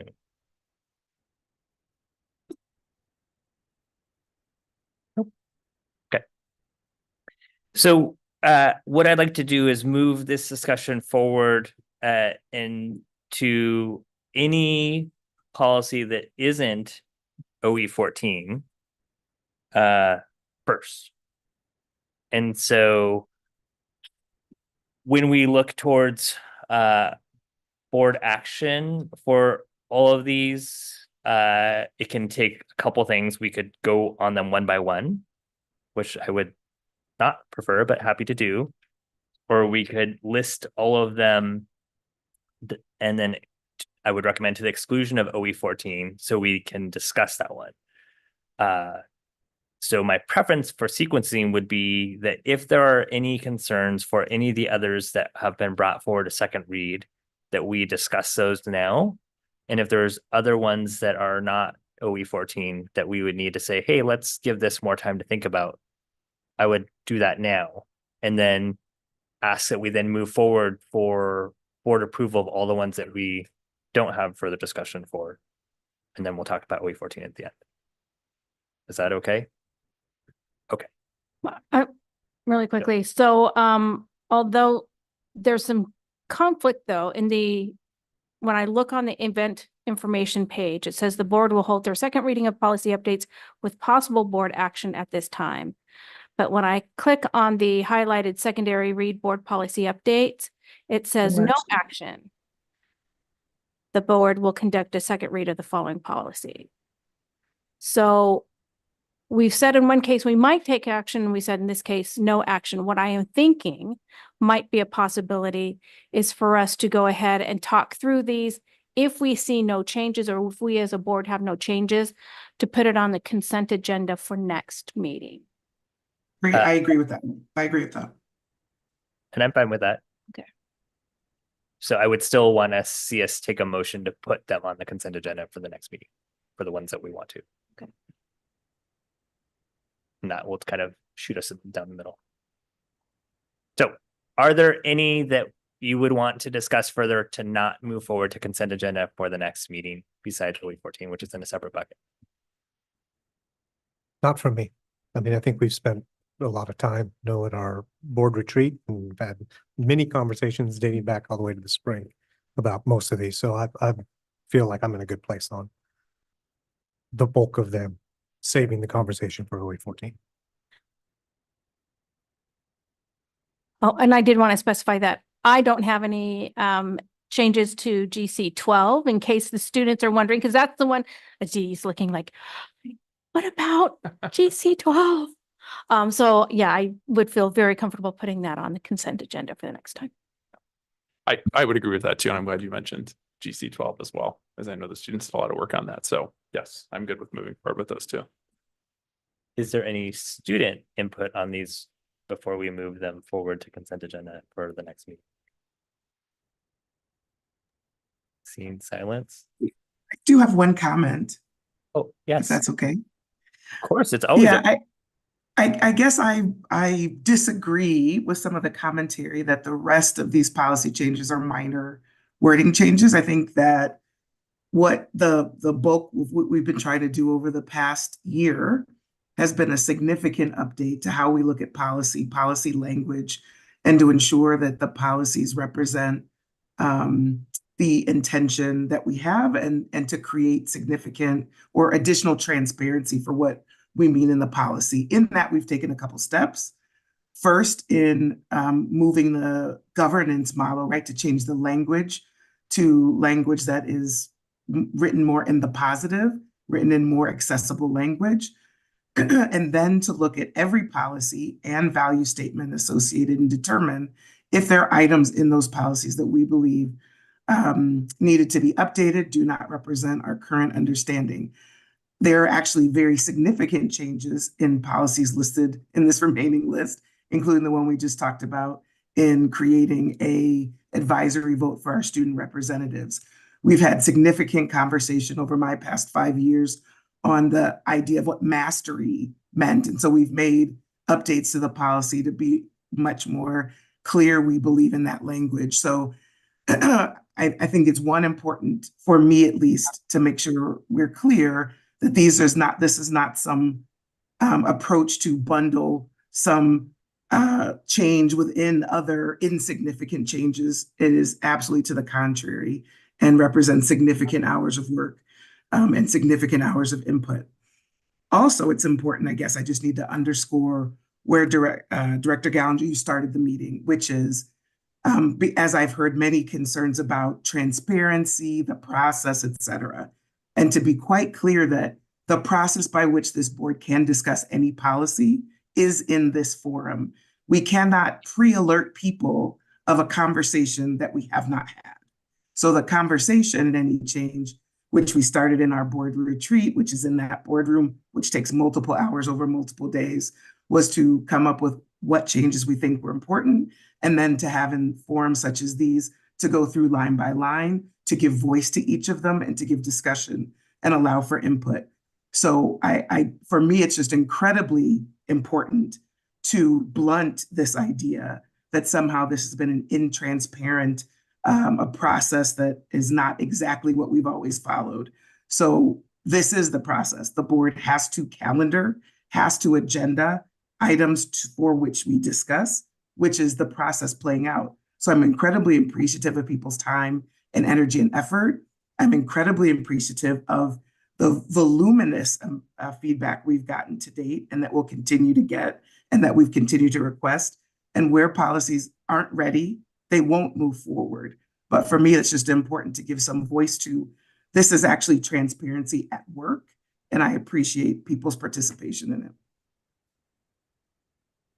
Thank you. Aditi.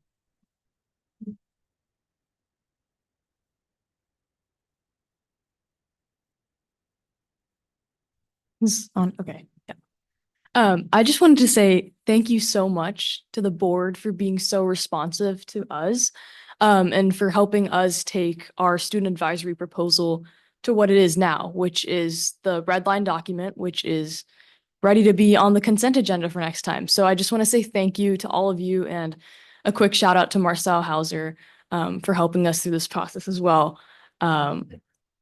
So yeah, I'm excited for these changes, and I appreciate you.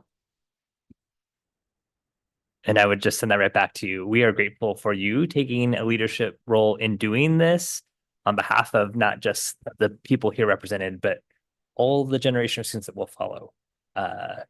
You've brought us to a position where we're really excited to share what we're doing across the state, because they're looking at us. I mean, Marty and I were just at a last minute meeting that we got called to go stand in, and yeah, so they want to see what we're doing and emulate that. So thank you. Okay. I would love to entertain a motion. I move that we schedule GC 12 student representatives, OE1 global operational expectation, OE2 treatment of people, OE3 personnel administration, OE11 discipline, OE12 learning environment, OE15 technology, R2 academics, R3 civic engagement, to the consent agenda at our next meeting. Second. Perfect. Is there any discussion? I was wondering if that motion was going to fail or not. Okay. Hearing no discussion, all those in favor of moving those items that were stated to the consent agenda for approval at the next meeting, say aye. Aye. Aye. Aye. Any opposed? Perfect. So I just will say that, I would echo what Director Moline said. None of these things are just word changes. And if that's the impression, that couldn't be farther from the truth. If you look at OE12, we took a lot of feedback and a lot of time to modify that to hit what we think is the right spot for that. So we take feedback from our educators as seriously as you would want any board to do. OE11 that talks about discipline and really about how does it really impact, and we want it to be not just that the district tells us where our disproportionalities are, but what are you going to do to fix them? For OE15 that talks about technology and the impact for artificial intelligence on all aspects of learning. So those are just a few examples. So these are all very significant updates that we are doing. And as we pivot into talking about OE14, I wanted to frame the discussion because I would agree that I want to get really focused on what is the problem that we're trying to solve, because I think that's a completely fair question. And so, Stephen, can you, well, but you got to move it to.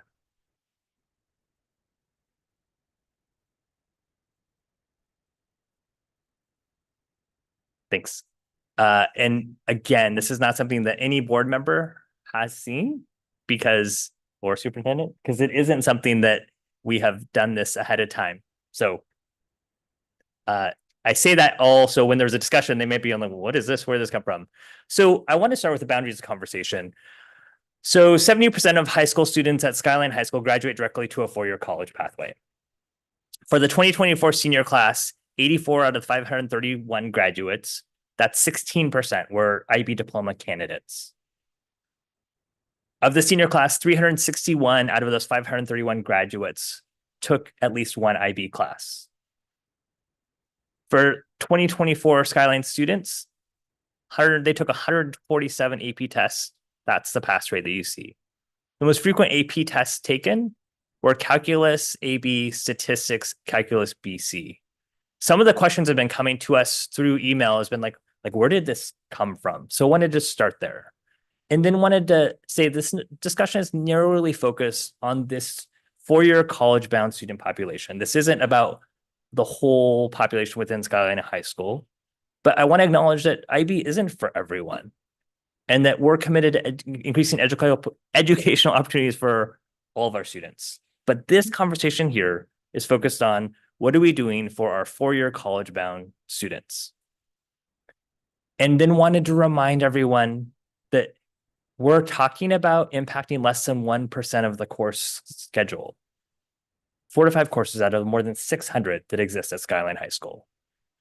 And so it's been mentioned about increasing choice. So the problem we're trying to solve is increasing choice for our four-year college-bound students at Skyline High School. So an example would be asking for students to get credit for the rigor that they're already choosing. We're not asking for them to choose rigor for the 2 sections that currently exist at Skyline High School for calculus. We're saying, why shouldn't they get AP credit for it? And when you talk to University of Washington as they're doing their admissions process, it's not that they're looking like, did that student get AP credit for it? They're looking at the transcript and says, does it show AP calculus on it? So it's a very distinct difference. And then more importantly, at Skyline High School, we want students to have earlier access to earn college credit. They don't have to choose that. But right now at Skyline, and for those of you at our non-Skyline schools, that may surprise you. In 9th and 10th grade, they have 0 opportunities to earn college credit the way that you guys do at Issaquah and Liberty through AP coursework.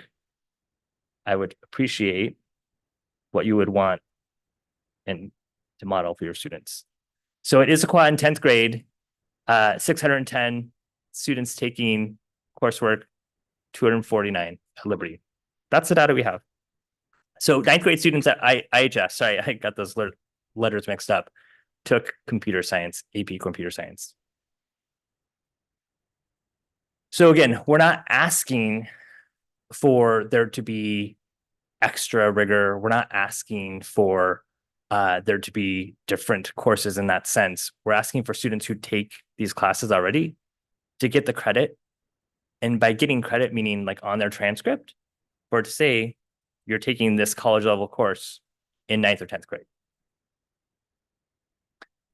And then when we look at English, so last year, 197 10th graders at Skyline High School took honors humanities. And so at Skyline, they're blocked together between language arts and social studies. This year, 130 of those students went on to IB humanities. So again, the problem we're trying to solve is for those 67 students, what options are there that they can take and pursue college level coursework? And so here's what shows for last school year for the students across our district, whether they were in Running Start college level English class, AP college English class, or IB college English class. And so I think that that's a pretty significant gap in the students that choose to go on to take IB block humanities class at Skyline High School.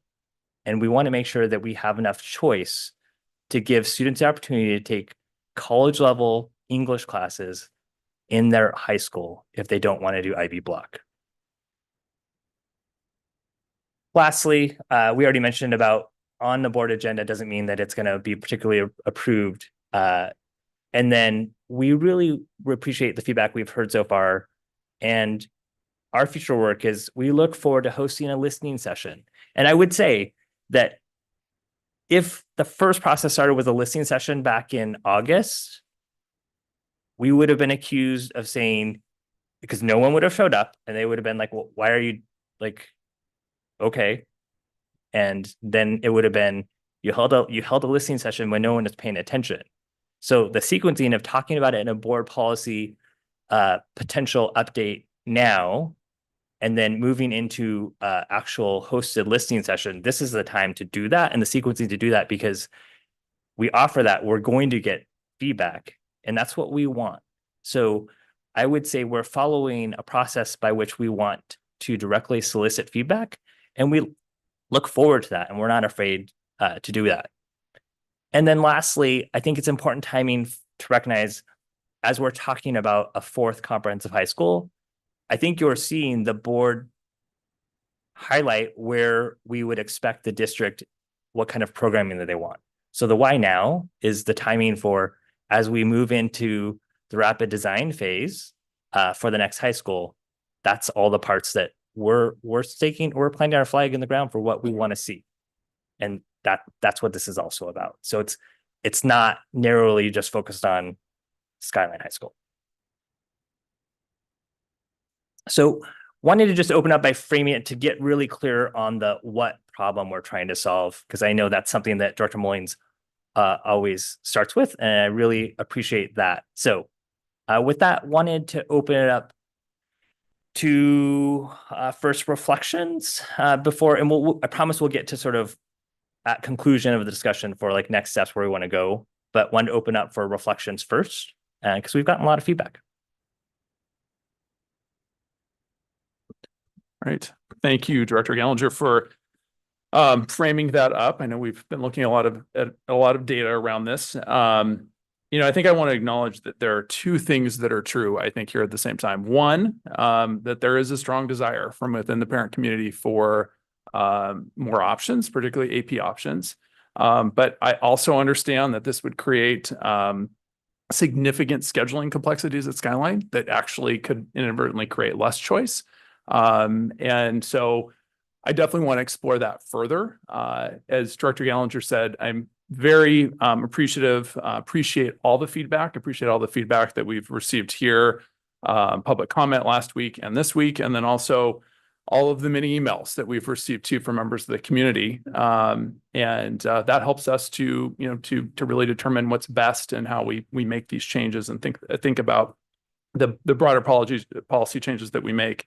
I think, as we look at the direction we want to go, again, as Director Gallinger said, this idea of creating more choice, obviously there's the desire around AP, but there's also college and the high school. I think we want to make sure that we're providing other, multiple pathways. IB isn't necessarily the option that students would choose. And if you happen to be in the Skyline receiving area, that is the only option that you get. And so I think getting more options is going to be really important. All that being said, as was articulated earlier, I'm not ready to approve, obviously tonight. We definitely need to do more due diligence. We need more input from students, parents, educators, members of our community in Skyline. More data is needed. I know we've put a lot of different data requests out and want to thank the district for all of the information that they've been sending us on this too. I think also for me to feel comfortable in moving forward with voting on this significant policy change, that I would really feel like I need a more formalized plan from the district, really understanding what that would look like. And I know that it's going to take some time to put that together too. So that's going to be important for me as well. I'd also say just another, kind of overarching reflection on this too is I think as we look at the policy specific, the AP classes that we're calling out, I want to look at that again to see, does it make sense to have it be that specific? Could it be broader around just AP? And I need to probably understand that a bit more. And just some quick, lots of information that's come in. So I've been taking some notes on this week. And again, appreciate all the feedback. So I want to just kind of address some of the misinformation I think that's out there. I think there's this misnomer potentially in the community that there's this thought of if you added AP or you added more options along with IB, the kids would have to take all of them. And that is not the case. And I want to make that very clear that is not the expectation here. The idea with this, and Director Gallinger mentioned it too, we want to offer more options that takes, the stress off of our students. And so that's a big one. And this idea of really presenting more scheduling freedom too. So again, why we need to do more due diligence around this. I think the other aspect of this too that has come up quite often is if we add this, will this take away from other programs in the school? And I think that you've all seen from this school board that we are very supportive of making sure that we look at secondary innovation, we're addressing needs for all students. And so this is specific to students who are looking for advanced courses and giving more options. It's not to look to take anything away from other students. I think, again, when we look at the data, there's more work we need to do there. There's clearly demand for more options. When we look at the number of seniors that took at least one IB course at Skyline, it's significant when we look at that number from last year. We also see the number of students, 147 Skyline students in 2024 who elected to take an AP test. So there's clearly demand there as well. I think the other area that I want to explore further too is the IB international recognition. I know I hear this a lot from parents in the community. We have to understand the history behind IB, that this started with the school back in 1997. A lot has changed in almost 30 years. And I think we have to be open to how could this evolve, and the international component of it. Parents, I think, 30 years ago, that international piece was attractive. I think most of the parents in our community now are looking really for students to attend universities here in the United States. So I want to dig into that a little bit more because that definitely is something I hear from the community. And then, lastly, this idea of just listening to all voices, this idea that this is new. I've lived in this community for almost 20 years. I've been an active parent volunteer this is my 13th school year. There have been conversations around this for that entire time. I just don't think we've ever had a broader conversation around it. And frankly, I was the parent who thought Skyline has IB. It's just the way it goes. We wouldn't change that. And so this is the first time I've started to think about, okay, maybe there are other options for our students. IB doesn't always work for every student. And so this ability to offer other options, other pathways for students who want advanced placement is something I think as a community we should look at, since this was, 1997 was a long time ago. I think it's also important to note too, and I hear this from a lot of members of the community, there are individuals that are communicating to us via email or coming to us directly that don't feel comfortable coming to a board meeting and speaking out on this. And I think we have to acknowledge that too. And those voices there, it's a fair amount of individuals in the community that are really saying, hey, we want more options. And so I think we need to be, even though those voices may not be here at our board meetings, I think we need to make sure that we're open to that opinion and not close to it. And I think just in closing, I know there's a lot I covered there. I think what I want to be very clear on is, clearly we need more due diligence, but I guess I would ask our community to be open to options. We're hearing that we need more options. AP is definitely one that's been put on the table. And so that's my ask of this community, to make sure that we are open to having the dialogue. Take away the due diligence piece. I think most of us understand that we need more time. We need to have more discussions. I want to make sure, though, we're open to looking at more options. So thank you.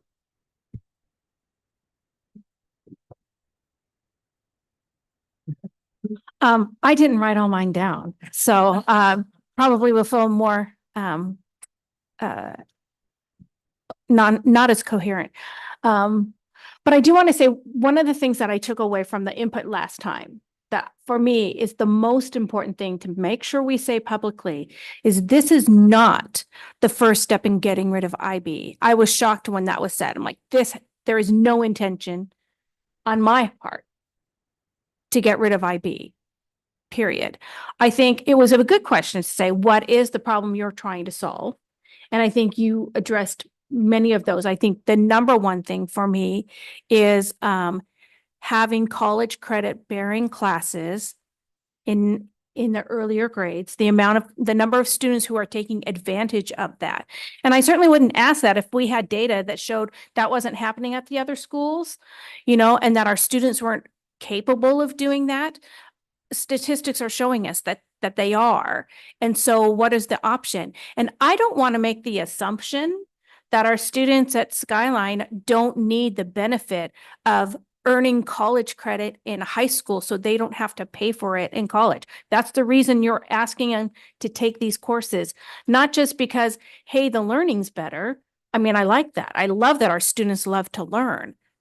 But in some respects, what is some of the push for all of that is so that they can financially afford to go to college. It is becoming so much more expensive that if there's anything, for me, the biggest policy change I can do to affect things like college tuition problems is right here in K-12. So what can we do in our high schools to mitigate that? I can't control how much college is costing. I can't control what's going to happen with student loans, but I can control what opportunities are we providing for students and are we stifling that? So that for me is a big issue for me. I think the other piece, I don't care if it's AP, I don't care if it's IB. I think we need to provide, and if it's college and the high school, I just think having that opportunity there. So language that says exactly advanced placement, I'm not tied to that. I'm not married to that language. If we can say we want courses that where students are able to earn college bearing classes or have access to college credit classes 9th through 12th. Right? So that it's not just only 11th and 12th grade. How does that change? What does that change? I would agree with Director Coyne in that you're not going to take IB English and AP English, right? So there's not going to be this pressure to take more. It's going to take which one is fitting in my lifestyle. And what I have heard, and it has been the great learning, is the difference in the type of learning that happens in IB versus AP. They are different structures of how they basically the advanced nature of those. So that, one is deeper, one is wider. And so those are different. And so a student may say, this is what I want to take. I would like to take AP, or I want to go deep and go into IB. So I think that is that choice.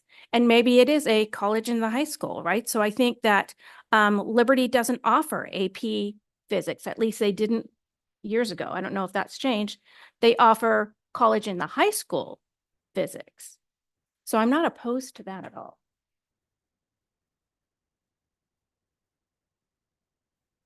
Okay, my turn.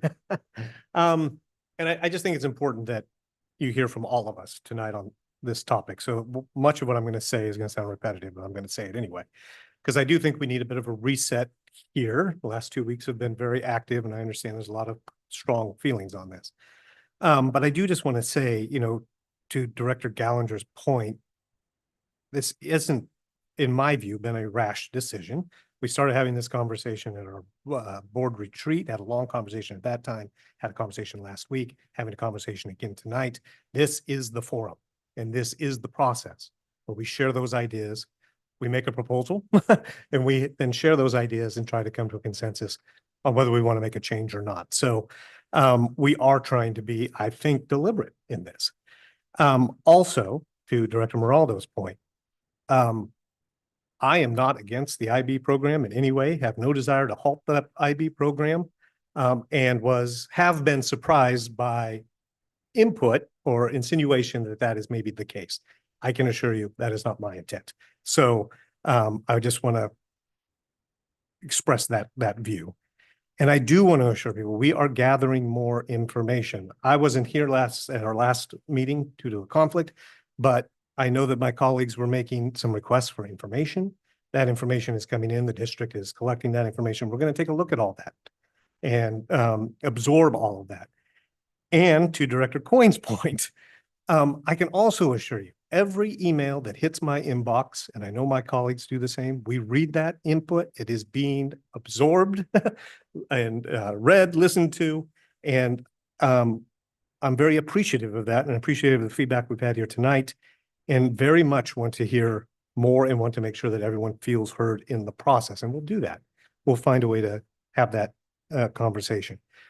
But it is true that we haven't heard the point of view here tonight necessarily in public comment, but there is very obvious to me that there is a large portion of the community that is very interested in the idea of AP courses or other alternatives to the IB program.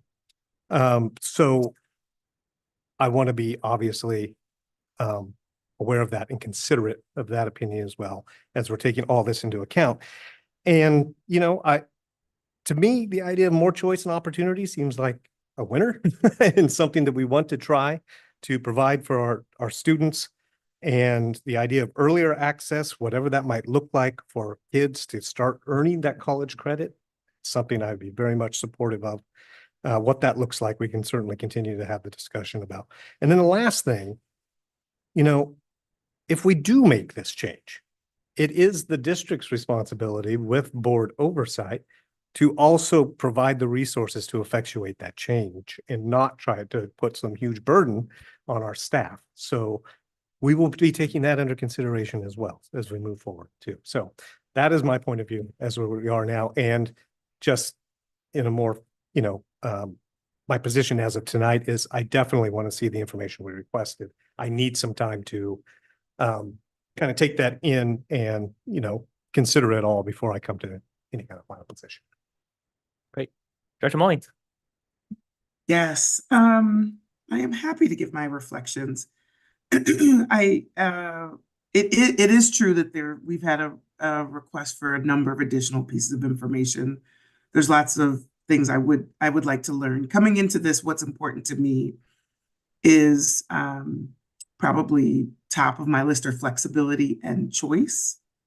It is interesting to me that when you look at the amount of opportunities available at the other two comprehensive high schools much earlier to start to take courses of interest. I didn't jot down some of the exact numbers from before, but I think it was 71 freshmen at IHS are taking AP computer science, right? One of our goals and many things that we're doing to support is to support our kids who are on various pathways. And we have kids who are on very accelerated pathways. And so for me, it seems, you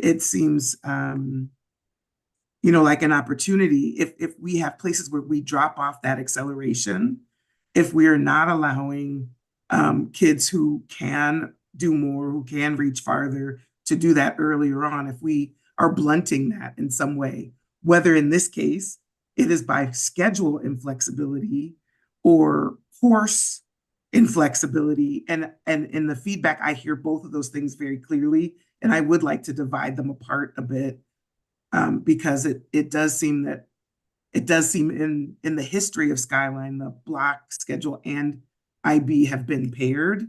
And it doesn't seem super apparent, but it's one of the questions I still have is, do they need to remain that same coupling going forward?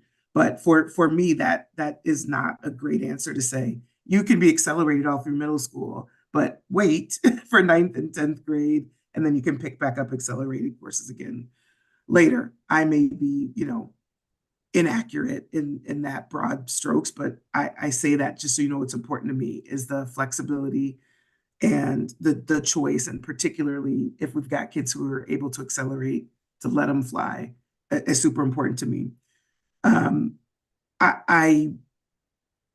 I would say I was surprised at the sort of feedback that this would feel like a takeaway. Unfortunately, that is a bit of a pattern for us. It's something I hope as a community we can learn forward, that proposal of change doesn't have to come with a takeaway. I would think that would be amazing as we kind of grow together as a community. Certainly in this case, I have no interest in taking away from the IB program, but I do want to add opportunity for students.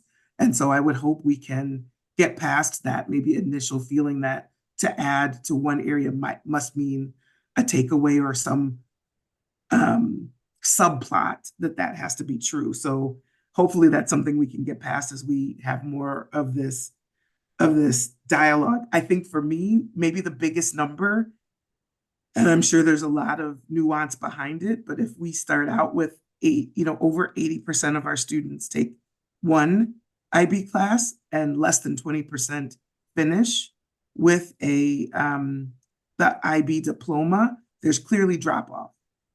It's clearly not for everyone. We are clearly making choices along the way. And so I would like to look at what happens in that space. And are we giving people the choices, giving kids, their families, the choices that are helpful to them? And yes, it may be a familiarity with the term AP. It may not be better, it may not be great, but what it does say is we've got more kids taking AP class in a year than are finishing with the IB diploma or the AP test. So there's clearly something that needs to be sort of worked out. Again, I think the schedule and flexibility, I'd love to take that separately and work through the complexity or maybe the richness and the benefit of the block scheduling, but also 83 to I think 16%, there's a drop off. And so are we giving the right additional choices in there as well? So those are my reflections.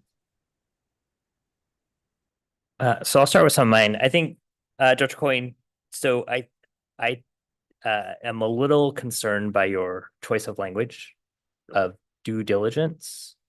I think that implies that we're not following a process. And so to bring it from discussion to then talk about in the community, it has to go on a board agenda. And I think to say to the community that we clearly have to do due diligence on this sends a message that we're not following a process. And I would say that we are, and our process is we talk about it here in public. So I guess I would like to explore that more, because what else would we do? We would do it behind closed doors, and that would not be what I would want to do. Do you want me to respond to that right now? Yeah. And I think that's fair. I mean, obviously, this is the process we go through, and it's a word choice, I guess I would say, and maybe I would use something different, but it is, in my mind, it is a due diligence process. I mean, there's more information that I need personally as a board member to be able to approve a change to policy like this. And again, maybe it's not necessarily the best word choice. I'm a newer board member, so maybe I wouldn't, I would use something different, but you're right. I mean, this is the appropriate process that we're going through. And simply put, I just need more information. I mean, I need more information to be able to really better understand. I know there's a lot of data points that we've thrown out today, this evening. I know there's a lot that we still need to understand. There's nuances between just taking one IB course, doing IB career, doing IB diploma, and there's set tracks for that too. So those are things I think we also have to have, knowledge around as well. So again, for me, it is a due diligence process, but I think you're right. As a board, it is different, but I do need to do my own due diligence. So I hope, does that clarify? Got it. So it's for you on your own cognitive journey. Okay, I get that. I was just wanting to make sure that what's not. Thank you. I guess not implying to the community that we. No, it's not implying to the community, but it just, for me personally, yes, I need to do more due diligence. I need more data. I need more information. I need to make sure that, there, like I said, there are two things that are true at the same time. There's a desire for more options specifically for AP, but this is complicated. And I will say too, one thing I forgot to share in my earlier comments is that IB, the rigidity just in the scheduling of IB, it creates less option, the idea of blocking some different things. And I will say, and would thank, folks for for some of the comments that we got around, hey, here are some solutions for some of those scheduling, issues that might happen around IB. I'd love to explore that further. Again, this is a broad conversation. It doesn't take away from the conversation of seriously looking at AP, but I think running AP and IB side by side, potentially, we need to make sure we figure out the scheduling component of it too. So want to throw that out there too. And then I would also reflecting on, I don't believe that this board has a history of waiting for the superintendent to come up with a proposed plan. That would be us really leaning into the how. So our board passes policy. And so, for example, for when we established what was then EL 16 and that equity work, we didn't go through that process and then say, well, we're not going to pass EL 16, which I believe is foundational for even what we're talking about today is equity of access in our high schools for our 9th and 10th grade students in particular. To say, well, we're going to hold on passing EL 16 until we have a comprehensive plan from the district before we move forward on that as a board. So I would say that I would not feel comfortable nor desire for that to happen, because that would be inconsistent with what this board has done historically. And as a policy governance or now coherent governance board, that would, I would say, be not consistent with that as the dance between the what and the how. Do you want me to address that one too? Okay. I understand that. But given the complexity of what this change looks like, again, I need some level, even if it's a proposal that's not horribly detailed, but has some concepts in place. I need something. I understand the process. I get that, yes, we passed the policy change happens. It then is on the district to implement. I need more information. I just simply do. This is a big change we're talking about at a school. And I know AP is important, but this could have negative impacts on Skyline if it's not well thought out. And as a board member, I want to make sure that I'm doing my own personal due diligence on this and making sure that the district has thought out and has some initial plans in place. And I know Director Taylor, you spoke to that too. I don't know if you Yeah, I was just going to say, Director Gallagher, I have a hunch this has to do with the fact that Director Quinn and I are new to the board and to this kind of a process. And those kind of details are helpful, or at least an outline or a discussion along the lines of what implementation could look like. It just, that's where my thinking goes as well, if I'm being, honest. I'm interested in knowing what does that really look like before making a policy decision. To me, one seems to go with the other. If we're going to make a policy change, wouldn't we want to know what that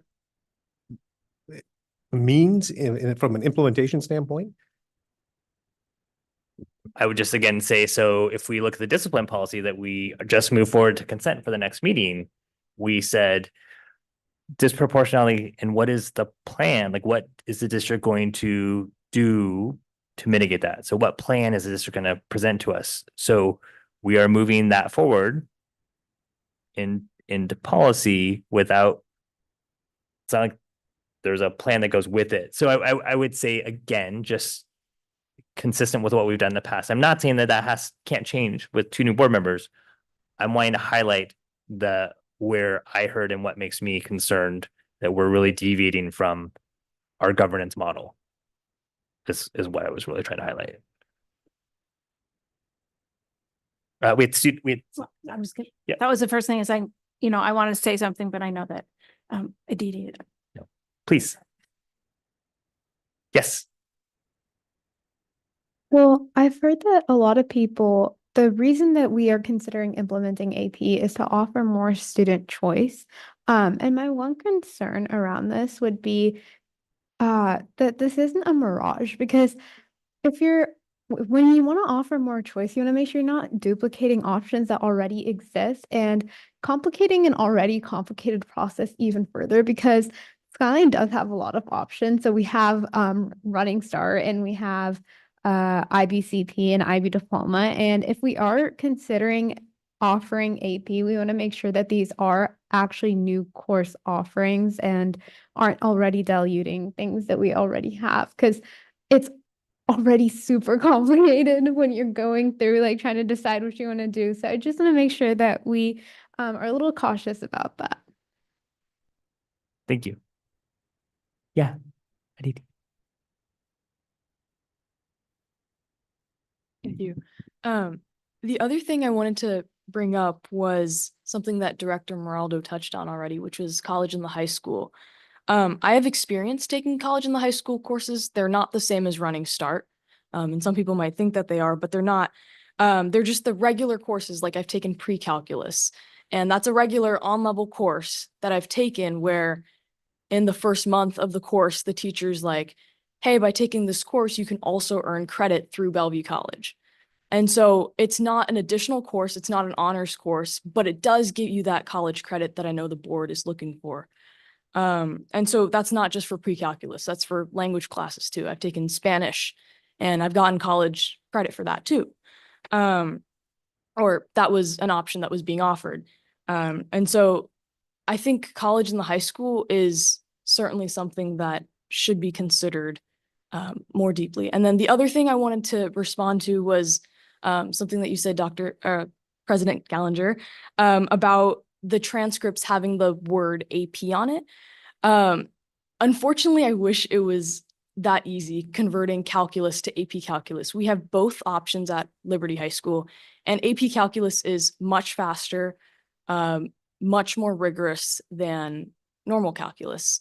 And so the AP offering, if you were to just tack that on to the course, it would actually be an entirely new course and it wouldn't be at the same pace as the current offering. So I just wanted to respond to that too.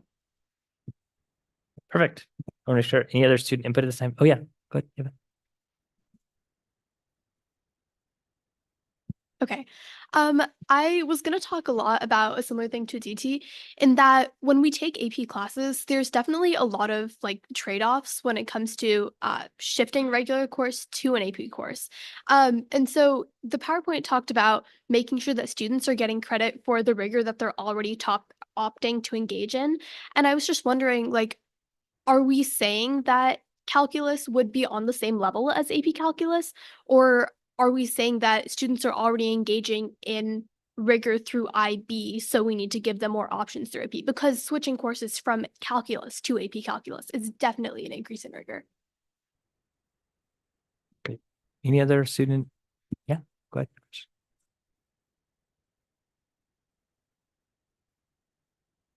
Test.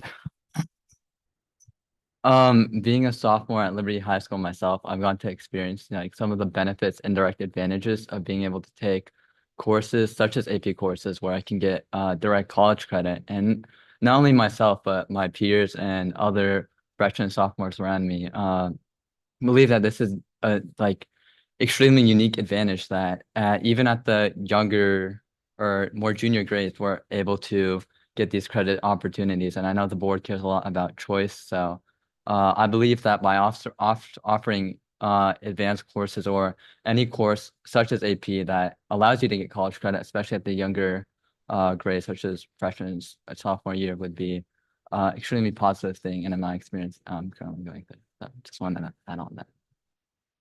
Thank you. Yeah. I think as student reps, we have an interesting opportunity to sit in these meetings and understand where you guys come from and have the opportunities to talk with people like Marcel and get some additional background to what we're hearing about. But we also have the opportunity to be in these schools and experiencing these things and have relationships with teachers and be listening to these things from a student perspective. And I think it's interesting because I can understand where you guys are coming from and your perceived like what your intent of this situation. But I also wonder if perceived lack of transparency isn't any better than like actual lack of transparency. And also a thought that I had was, is a breadth of choices and pathways for students better than depth in pathways that already exist? And is adding breadth in those pathways actually providing solutions? Because the courses at our schools are actually just the tip of an iceberg of dysfunction in our college education system, and our transcripts are only the tip of the iceberg of the dysfunction in our colleges and in our system here. And maybe making things have too many branches will make it more difficult to advocate for solutions. Great. Any more student input before we go forward? Yeah, Naomi. I had some questions about the data that we were using in that presentation earlier. It says that our sources was Skyward, I believe. I'm wondering, and this doesn't have to be answered now, this is just something I want us all to think about, is when that data came to us. Is it outdated perhaps? And also statistics from Skyward and just like numbers in general don't truly reflect our population. As we've seen with our survey, with our student rep surveys and often surveys from the school district itself, a lot of these surveys are voluntary, so we're not getting the entire student population's opinion and experiences. I just want to encourage us to think more about what the student experiences, because I've heard a lot about what the teacher perspective is about what parents want for their kids, but I want to know what the students want for themselves, which is why our students are here, you know? So I think putting us student reps to work, going into homerooms and classes, just talking to the other students intentionally to learn about this policy, this structure of our school. I think that would be extremely beneficial to this conversation rather than just having parents and teachers, because students should be deciding what they want to do. So I appreciate that feedback. So Skyward data is actually the student record data. So it's not a survey. It's actual student selection that occurred for the class of last year. So I don't think we can get more recent than the last year's graduating class, because your graduating class is not data that is a complete data set yet.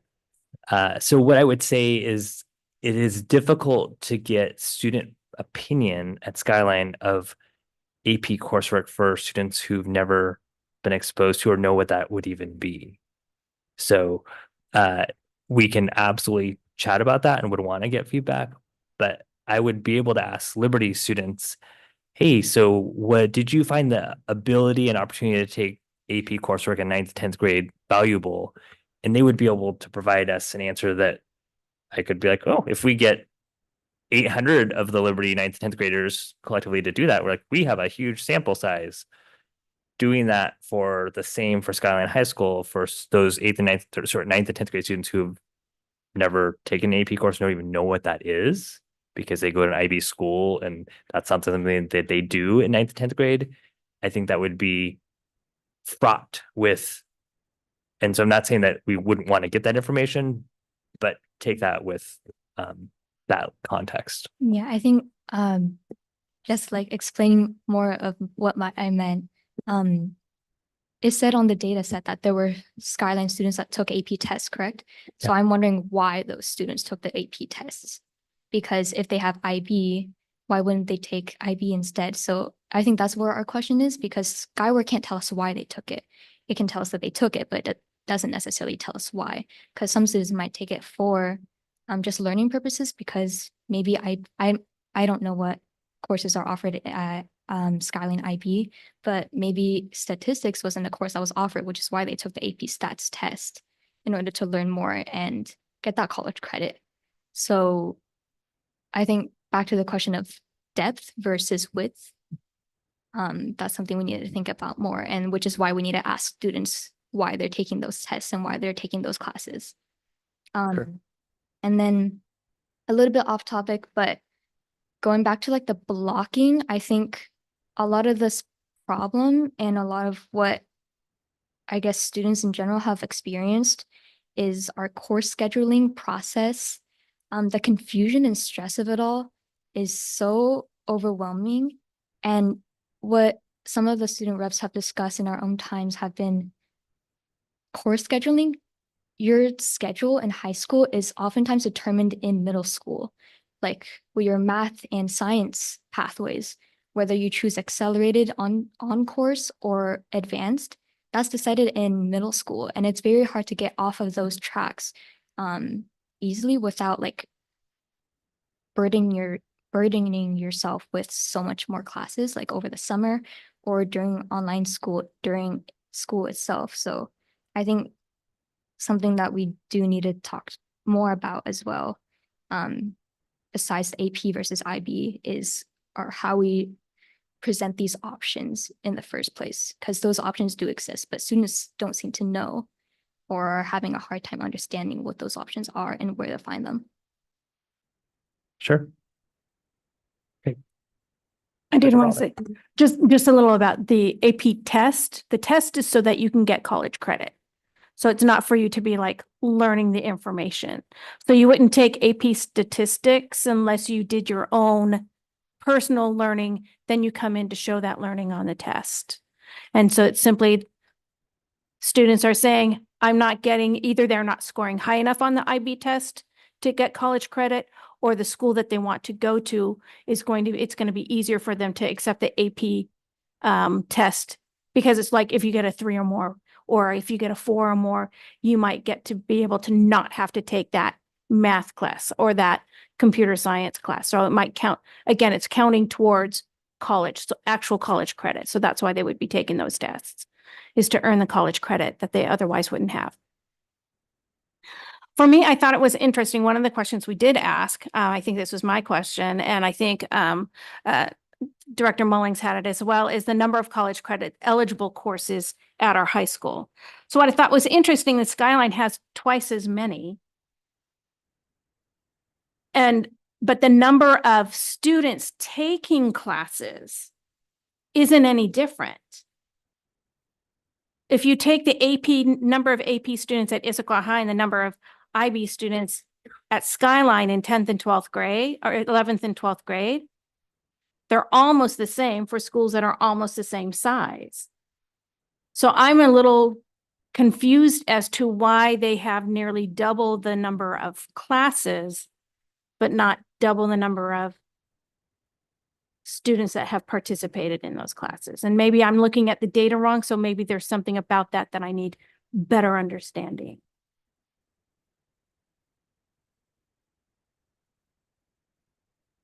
So, and I do think that there's room for us to have more clarity in having our questions. And this is exactly why the input that we've received from those that were the absolute, I mean, I think before I even left we left the building, we had, thank you for considering AP classes at Skyline. So we've had the gamut of them.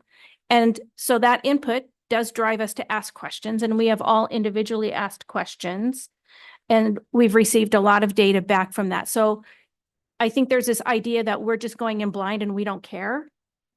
We just have made up our minds, and this was just an exercise in getting it done. Like, here's the process. We read it 2 times and then we're done. And that's not the process at all. And this board has been very deliberate in our questions and wanting to know more. And so I do want to make sure that that is very clear. I still have questions. I have questions about, is there an impact that having this block schedule in IB, is it creating other difficulties? But you've mentioned about this class is only at this time, and so your student is not going to be able to accomplish this CP, which now he's a senior, and something that he worked towards his junior year, and now he's a senior and not being able to accomplish his goal because of scheduling. Those kind of things, that is what I think is a problem that we need to address. You have a goal of maybe, and I know that data that I've read, especially if you look at some of the top tier schools, if you don't have an IB diploma, they're not moving it towards college credit, which is why they're taking the AP exams. So I think that, and I see shaking of heads, and it's like, but I read it actually on the website. So maybe Harvard's wrong in what they say, but you can call them the liar, not me. But I think that those things are what I'm concerned about, is what is the purpose for students that are having to take these AP tests outside of their school. And so I think I know what it's like to have something that is so integral to a school culture, and somebody talking about making a shift to that. And I believe I have a binder full of 500 and some odd signatures because we wanted to change the culture at a school in our district. And we move forward with that decision. But I know it's an impact, and I know it's an emotional impact. And so I'm not surprised at the input, and I want to make sure that people feel or understand that they have been heard. We are trying to look, though, at what is the problem we're trying to solve, and what are the things we need to do to solve that problem. Yeah. Hi, I was just wondering why AP was the first option that we were considering as a solution for this problem and this concern from Skyline. Whereas like deepening the options for the lowerclassmen in Skyline would also be an option that could like serve the students better in different ways than just AP, as that's a very like rigid and defined already set up system that could collide with our already established IB. So I would say that barring it be UW college and the high school type of credit, the transferability outside of Washington State, of which many, probably more than half of Skyline students go to college outside of our state. Taking a college and high school credit that then actually doesn't get you credit in college would not but be what we want. And so we have to be very mindful of that by what college and high school means, because it's not all the same. That's the same name, but it doesn't actually all translate to the same credit in college. And to what Director Ronaldo said, it's about trying to defray costs of college and trying to not have to duplicate work that you already did and get credit for what you did.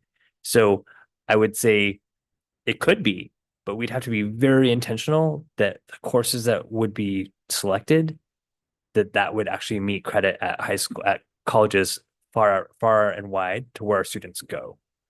Versus we know that AP coursework is accepted across the country. So I think part of it is about, like, does that meaningful work that a student does and they demonstrate that knowledge of, do they get college credit for it wherever they decide to go? And as Director Morano said, I mean, people can argue with us, but we got emails saying, hey, I went to X Ivy League school and I got no credit for my IB coursework.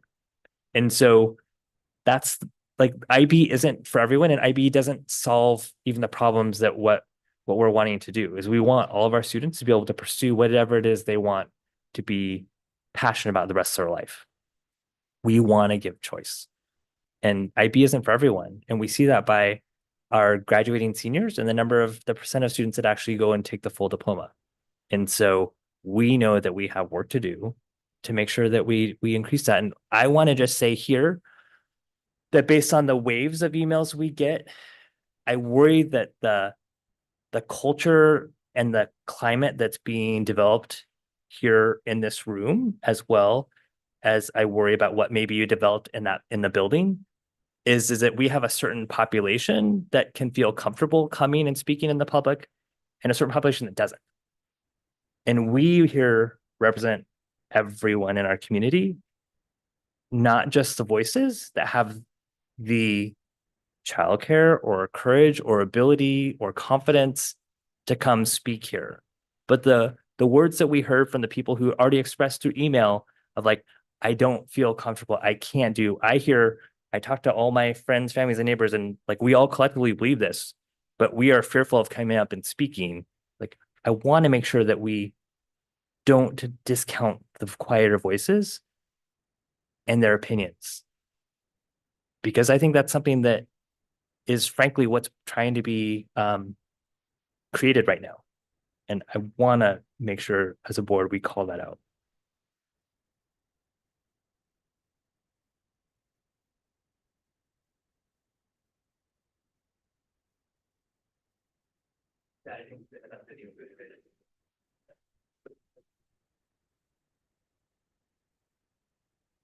Go for it, Sydney. Yeah, I mean, I think it's a good conversation. I think the amount of input, and it is significant that we get, whether it shows up in this meeting or not, and the amount of reaction indicate that it's a topic worth continuing to explore. And so, again, my questions are fairly math-based, and I know I have some more outstanding. I think for me, it's a matter of how do we get to, like, a full refreshed data pack based on what we want to know, and then we can have another round of discussion. But, you know, there's many cases in which it's a good thing to provide additional opportunity. The amount of kids that are taking the test indicates that the AP tests are indicating that there's value there. You know, may not be the only thing that indicates that. And you're right, having been through it now, there's a number of different categorizations of how things we call college and high school, running start, et cetera, that still have to go through the matrix of the receiving university later to determine what that credit looks like. And all these names are not equal as they get to the receiving university. So I think it's the right conversation that we continue to have. I don't know that we need to have any more tonight, because there's just more data that I think we've asked for and need to see.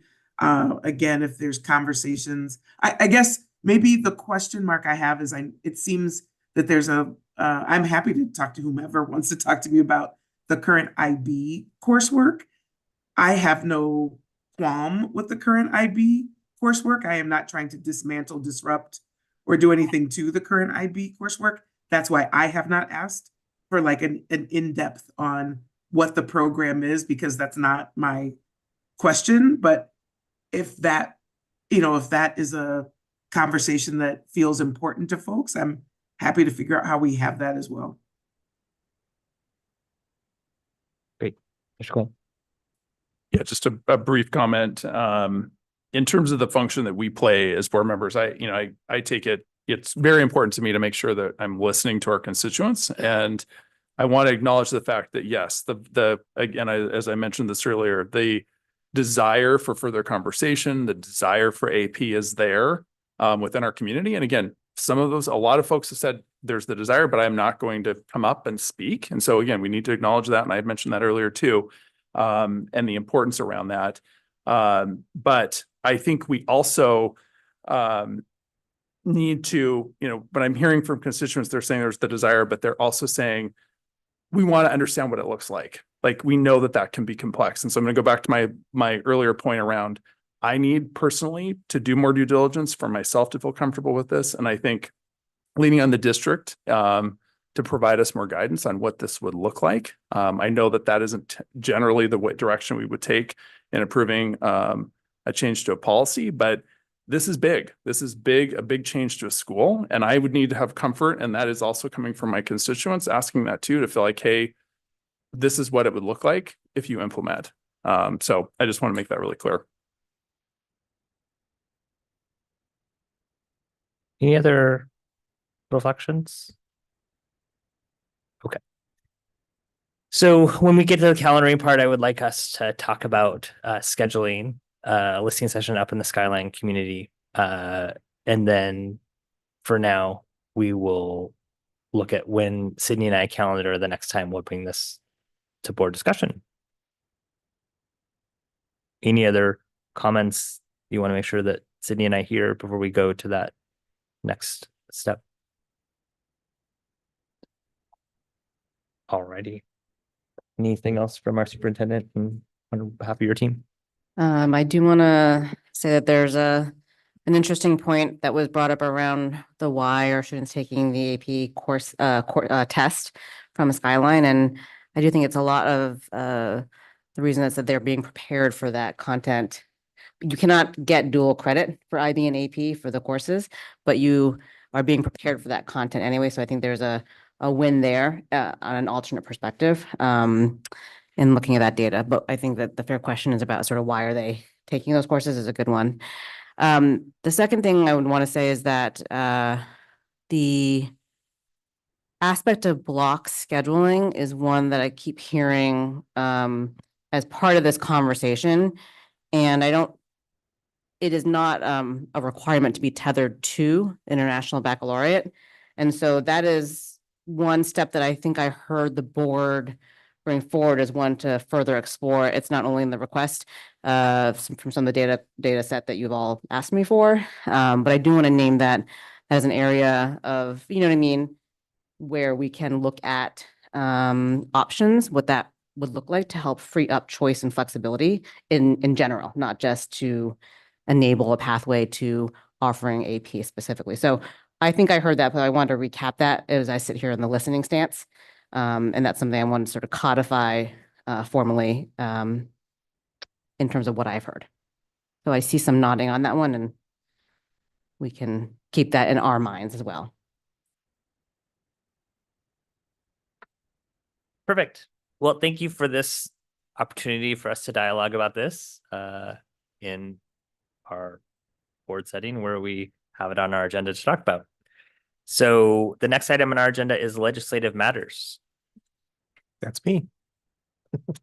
I did want to just give an update on the WASDA General Assembly, which took we took part in on Friday. I was able to attend, as was Director Moraldo and Director Gallinger in attendance as well. Just for the general public, just some knowledge, WASDA stands for the Washington State School Directors Association. They provide a whole bunch of supports for school boards and school board members. But one of the things that they do that is really crucial is they advocate on behalf of our school boards at the local, state, and federal level. And in order to do that, they form a platform with permanent positions and legislative positions. And every year we have an opportunity then to all the school boards in the state that are members of WASDA have an opportunity then to amend the platform or propose amendments to the platform or new positions. And then we gather at this General Assembly and vote on those potential changes to the platform. So it was also a great opportunity to get to meet a lot of school board members from all over our state, which I greatly enjoyed. And I just, overall, it was a good debate, lots of opportunity for debate in that forum. And I think overall we felt very good, positive about the outcomes of the General Assembly.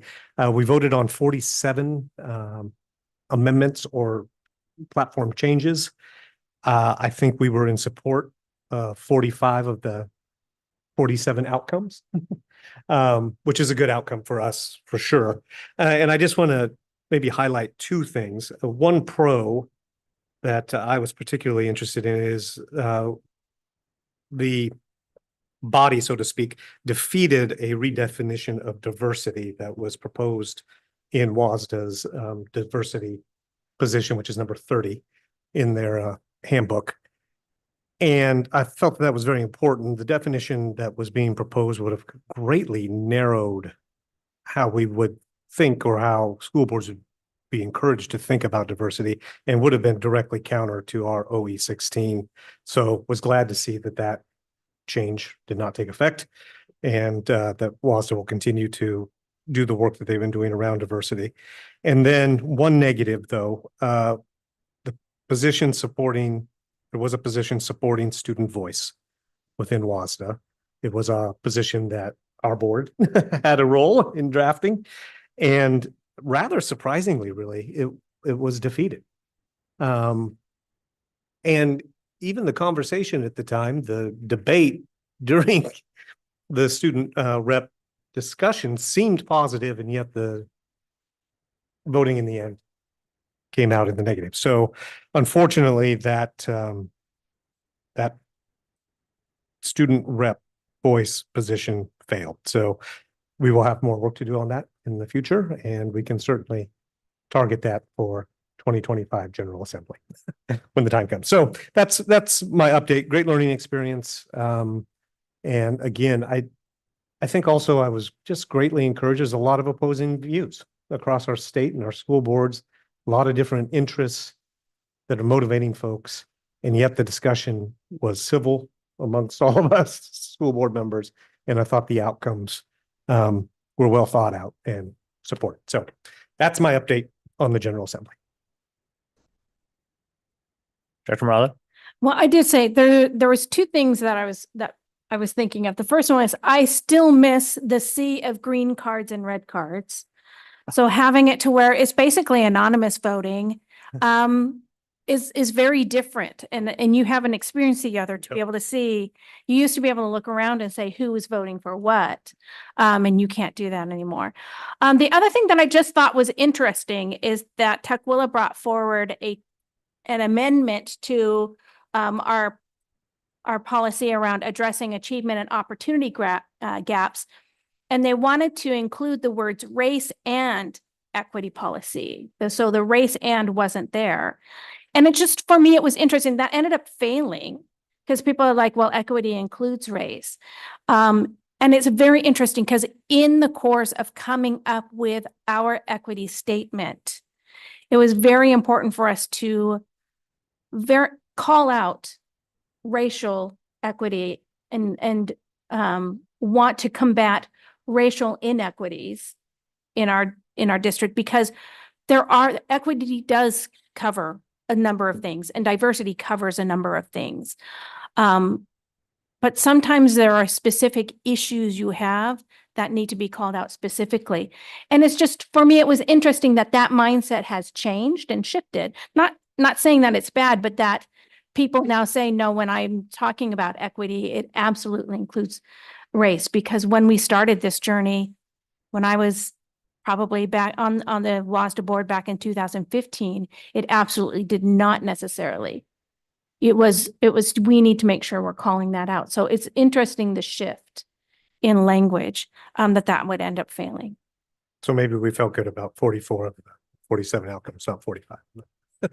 47 outcomes. Okay. I mean, it's dependent, Yes. and it very much may be that, we don't need to call it out specifically. And when we talk about equity, it absolutely includes race.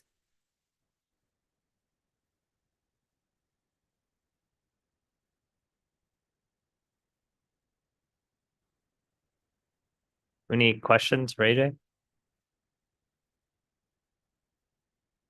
Thank you for being our voting delegate and for doing all that work. We appreciate it. Good learning experience. I enjoyed it. Agenda is calendar, no, announcements and correspondence. Any additions for that? We had lots, as we can see. And then the last item is calendar and future. Oh, Really quick, I just wanted to point out, because I received a second email from Aditi regarding the runathon or the walkathon that she wants to do in support of educating the community on fentanyl and the risks of fentanyl. And so she's like, is the board going to talk about this? Because I think she really wants to know our support or our thoughts on her wanting to put together this fundraiser for fentanyl awareness. And so I just thought I would call that out because I did get a second email.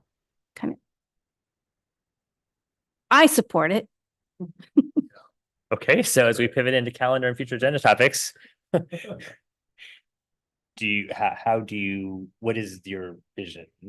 I am wondering whether or not we wanted to maybe have the president have some type of response to that, or. And what response would I have? I'm speaking on behalf of the board. Right, on behalf of the board, like I would to say supportive of the work that she's doing and Okay. pursuing that, and that matches much of the work that we're doing as far as safety and security and mental health, that is a good awareness program that the board would be supportive of. Okay, so letter of formal support, not necessarily looking for board proclamation. Right. Or Right. I'm seeing. Yes, okay. Is that something that you guys could? Yeah, so you've had nods here. I'm just confirming. I'm not, that's why I'm trying to get people's attention on. Okay. good. Okay. Yes, We can determine what an appropriate policy we have. perfect. And I will happily sign whatever it is you want me to sign on behalf of the board. So, thank you. Calendar and future agenda topics. So, make sure that you have let Diane know your intentions for springtime.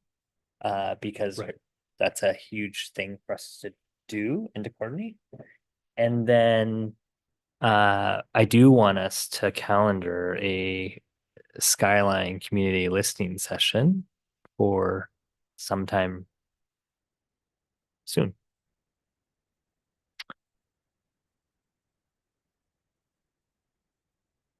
Looking at your calendars, starting the week of October 3rd would be the first day that we're back in town.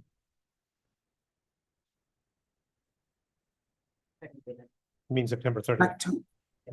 October. We're actually not here September 3rd. Well, we're not here through October 2nd. Sorry. What was that, Sydney? What month are you in?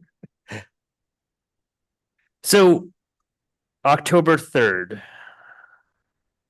Next Thursday? Next Thursday. Okay, is that what you're saying next? I just want to make sure. Because maybe if we had it right before the Skyline PTSA meeting, we might get more people, although I think that one might be virtual, so maybe not, versus I think we would want to actually have an in-person meeting.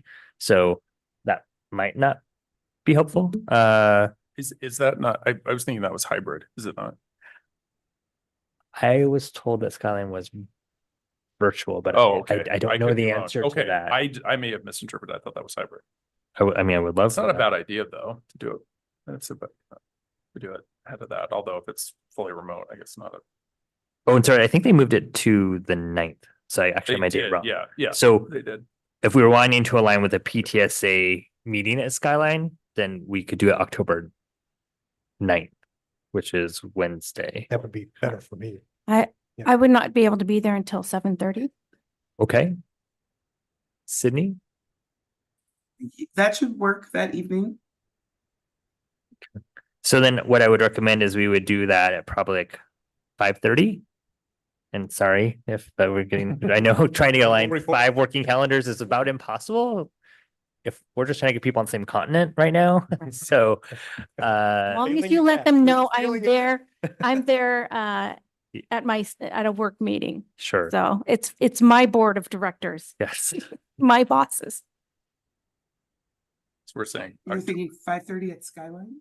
So I'm looking for and this is where we'll tentatively look at this because we would then have to find out if there's space and all those other things in our very, very busy and full building calendars. So I would request that it happens either in the library or the theater spaces. So the commons and the gyms are just too loud of carrying. Do we think 5:30 is maybe too early for parents? Well, it's about the 7 o'clock PTSA. Oh, that's true. So I think starting at 6 would mean it would bleed over, and I out of respect for them, I want to make sure we have a hard cutoff. So I think 5:30 to 6:45. I'm just worried though, we probably will lose a good swath of our parents. That is early. We just have to be cognizant of that. We may not have a full representation. I totally get what you're saying, but I think we're going to lose some folks. I mean, you know. I would block off 5:30 to 7, but I mean, I think our intention is to end at 6:45. So there's time for the inevitable like coming up at the end, but still wanting to respect them going to the PTSA meeting. And I agree, but I think that we could argue that any time would be potentially challenging because you do later, then you're pushing into the families that want to go watch high school sports events. So I mean, I think I just want to acknowledge it too. I mean, the Skyline community, heavy tech community, tech workers, and they tend to work a later evening shift. So again, I'm fine with that. It's just we will probably lose some parents. So yeah. We might gain staff because it's closer to right after school. That's true too. yeah, that's true.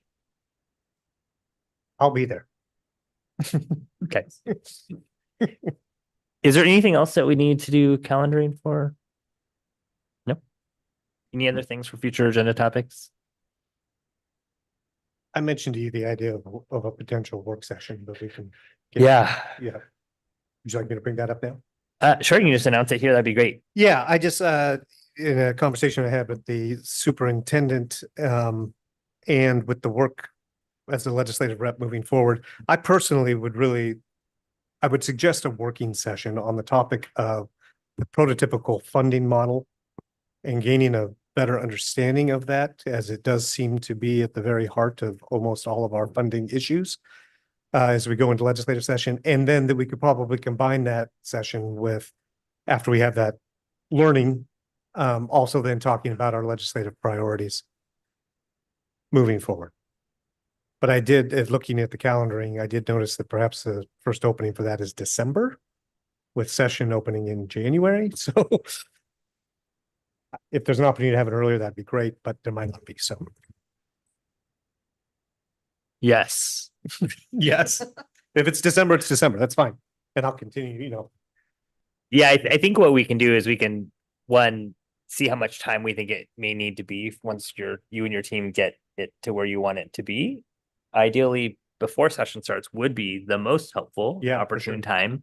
And then Sydney and I can figure out where that is, and it may be the first December meeting would be the perfect time for that, Yeah, it might be. Yeah, but. I'm open. Just want to have, love the input from the board. Perfect. Anything else? No. Sydney, thank you for joining us from far away. We really appreciate you doing that, so our whole board can be here. And Stephen, shout out to you for coordinating this so smoothly and seamlessly that we can have a fully hybrid meeting that allows for community engagement and complete board involvement. So thank you. So with you, that, Stephen.